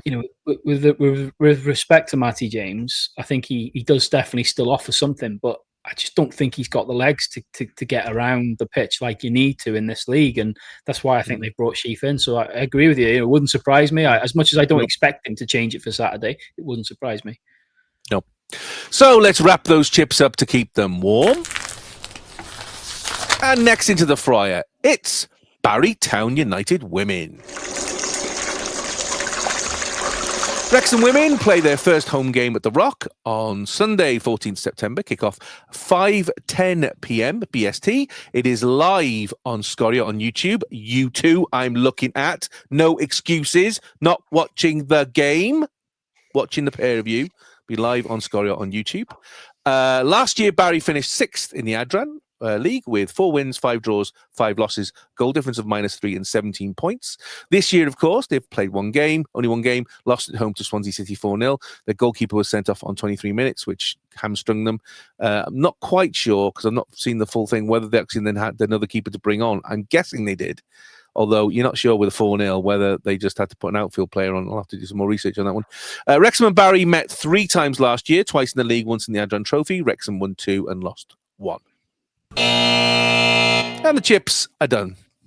So Daz, Wrexham at home in their new home, The Rock, although it's not new per se, but they own it now, so it now belongs to them. Fantastic start, as we said earlier, for Wrexham Women. Terrible start for Barry. The fact that they are bottom of the league at the moment says it all. What kind of a game are you expecting? Yeah, I think league positions are skewed by the fact that obviously everybody's only played the one game. But I think the convincing nature of Swansea's result against Barry, Barry, as much as they did okay last season in the end, I would be concerned for them against the top teams. I just don't see them having the same level of squad strength and depth, the caliber I think that Wrexham have brought in, which we've looked at. I haven't read enough or anything about Barry's buying and players coming in. There's a couple of movers, but I'm nothing of note. So I'm worried that they may have sort of stalled a little bit in their improvement from last year to this year. So that 4-0 doesn't surprise me. And if you've had your goalkeeper red carded, then I don't even start on the goalkeepers before they've even played the game. So it's a new one. I was just checking. I wasn't being rude. I was just checking. They did bring on their reserve keeper, Emily Blunt. And obviously that I would imagine that means she'll have to play because the number one goalkeeper will be banned. So exactly. So that's my point, is that I think that's already going to be a reduction in their quality in that sense. So it's a formidable challenge for Barry to step up. But I also fear that once you get the confidence that will be reading through the Wrexham team now, they're going to be buoyed. They're going to be at home. There's going to be that home crowd, which the Rock has managed to produce some really good atmospheres. So I can see a lot of positive early signs, like I said earlier, and coaching as well. Whatever Jenny's doing, whether it's bringing strong players, lifting everybody's game, but there was also some real clear set pieces in that game. Some of those corners and the corner that led to the goal was clearly as set pieces. So they've worked hard, even if it's only a week with some of those players. But there's signs of a very well organized Wrexham side, and that's going to be exciting to watch moving forward. And Jamie, now we own the Rock. Do you think does that make a difference compared to last season? Do you think? I don't think it'll make a huge difference for now. It's not like it's a new location for them. I think obviously there's still a element of that squad who are still there from last season, so they'll be used to it as being home. I think over a longer period of time it'll be beneficial because it's somewhere now that they know is their home, their base, and somewhere where they can presumably going to train and stuff. So there'll be some familiarity with it. But I don't. The fact that it's now in the Wrexham portfolio, for want of a wanky phrase, I don't think that makes much of a difference to the team playing there this season, because it's not like it's a new to them. So time for the Salt, Vinegar and Sauce Cork. Daz, what's your score prediction for Wrexham Women versus Barry Town United Women? Now then, obviously, in my profound expertise of predicting, throw some balls with numbers on in the air and see what lands.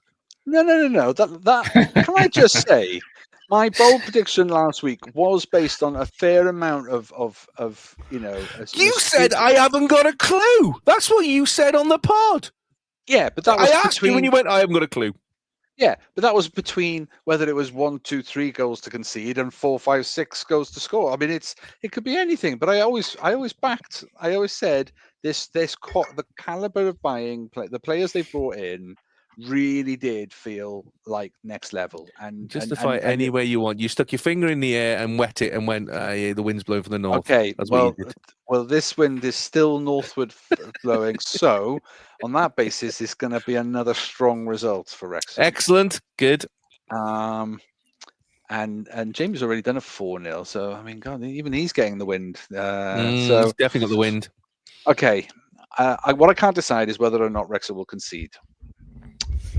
So depends whether there's any free kicks or not, I suppose. So, on the basis that I do fear that Wrexham struggled to keep a clean sheet, I am going to put 1 goal against Wrexham, but I do think they've got the potential to score 5. So I'm going 5-1. Woohoo, Jamie, what's your score prediction? I can't imagine what this is going to be. What's your score prediction for Wrexham Women versus Barrytown United Women? I'm going for a Wrexham double whammy. I'm going for 4-0 as well in this game.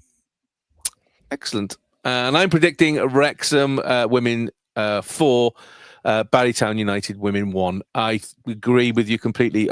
Having watched them last week for 90 minutes, I have got nothing but excitement for the season to come because I saw, for me, a completely different team to the season before.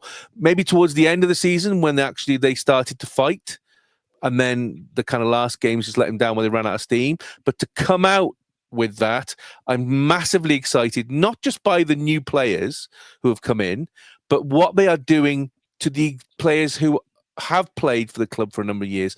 The whole team looks like it's lifted up a couple of gears in total. There's much more fluid movement. There's lots more physicality. They seem much fitter. I mean, it's one thing that I noticed that although she wasn't on very long, Karen Allen has absolutely improved her fitness massively in the off season. You could tell that she has put the work in because her fitness levels look fantastic, and that's just the kind of one player out of many. To see a lot of players like Phoebe Davis, like Lily Jones. Lily Jones is absolutely bossing midfield on Sunday, and you can just see that. You can just see that moving forward. Yes, I agree with what Jamie said about possibly strength in depth, maybe a problem, but looking at the players that did. So was it Daz or was it you? Was it you? I wouldn't say anything as intelligent as that. But to see the players who came on, they continued in the same vein. There wasn't a drop in level. In fact, if anything, particularly when Rosie Hughes came on, that attacking strength got even stronger. So I think possibly 4-1, particularly with the way that Barry must be licking their wounds after last week. I think 4-1 might be a bit conservative, but we'll go with 4-1 just because I'm nice. So let's wrap those chips up to keep them warm. And we'll review both the games in next week's pod.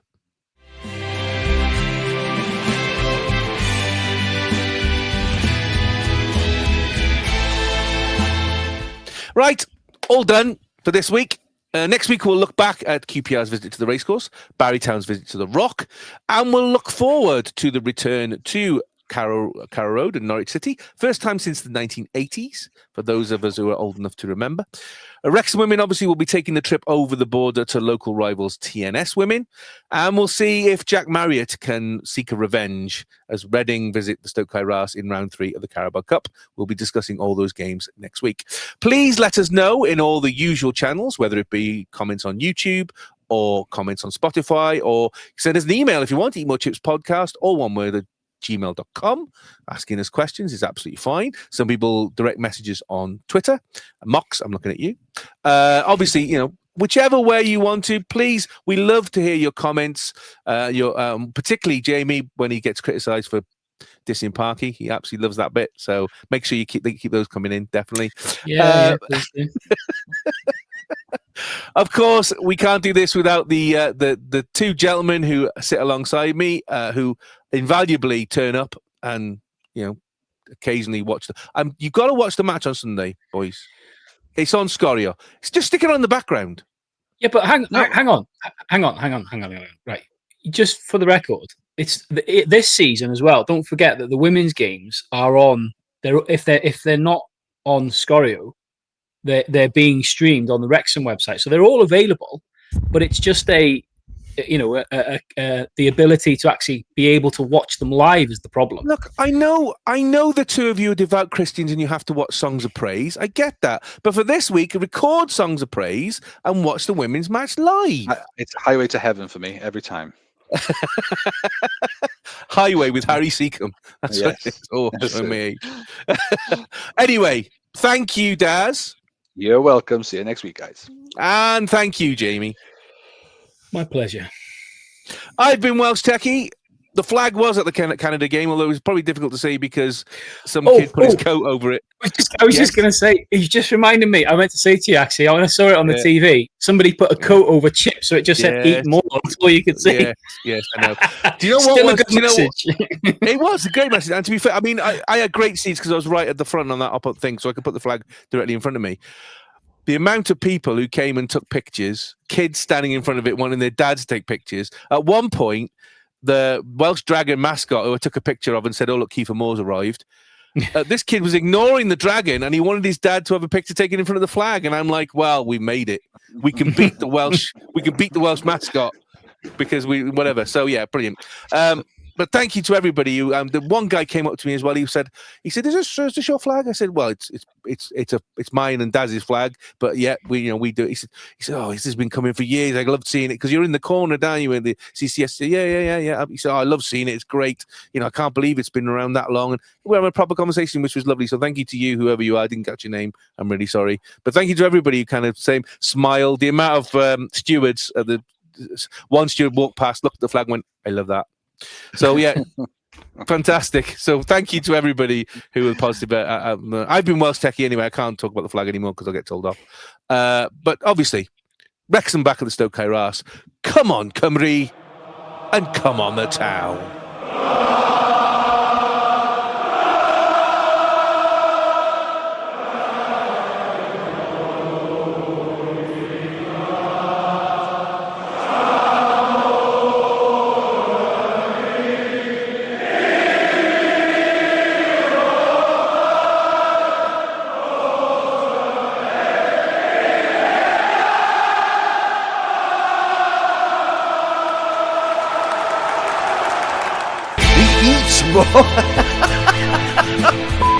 Clinton, 4-0. Thomas, after like a goal. That's number 5. Plays it through to Bellamy. Craig Bellamy has 2-1 Wales. Craig Bellamy. Tony Hughes for Wrexham into the lead. And that's it. Wrexham are champions. Wrexham are champions. Wrexham are the FA Trophy winners 2013. Alex Cross, great ball. Equaliser! Elliot Lee! Back to back promotions. Oh, can you believe it? The Eat More Chips Podcast.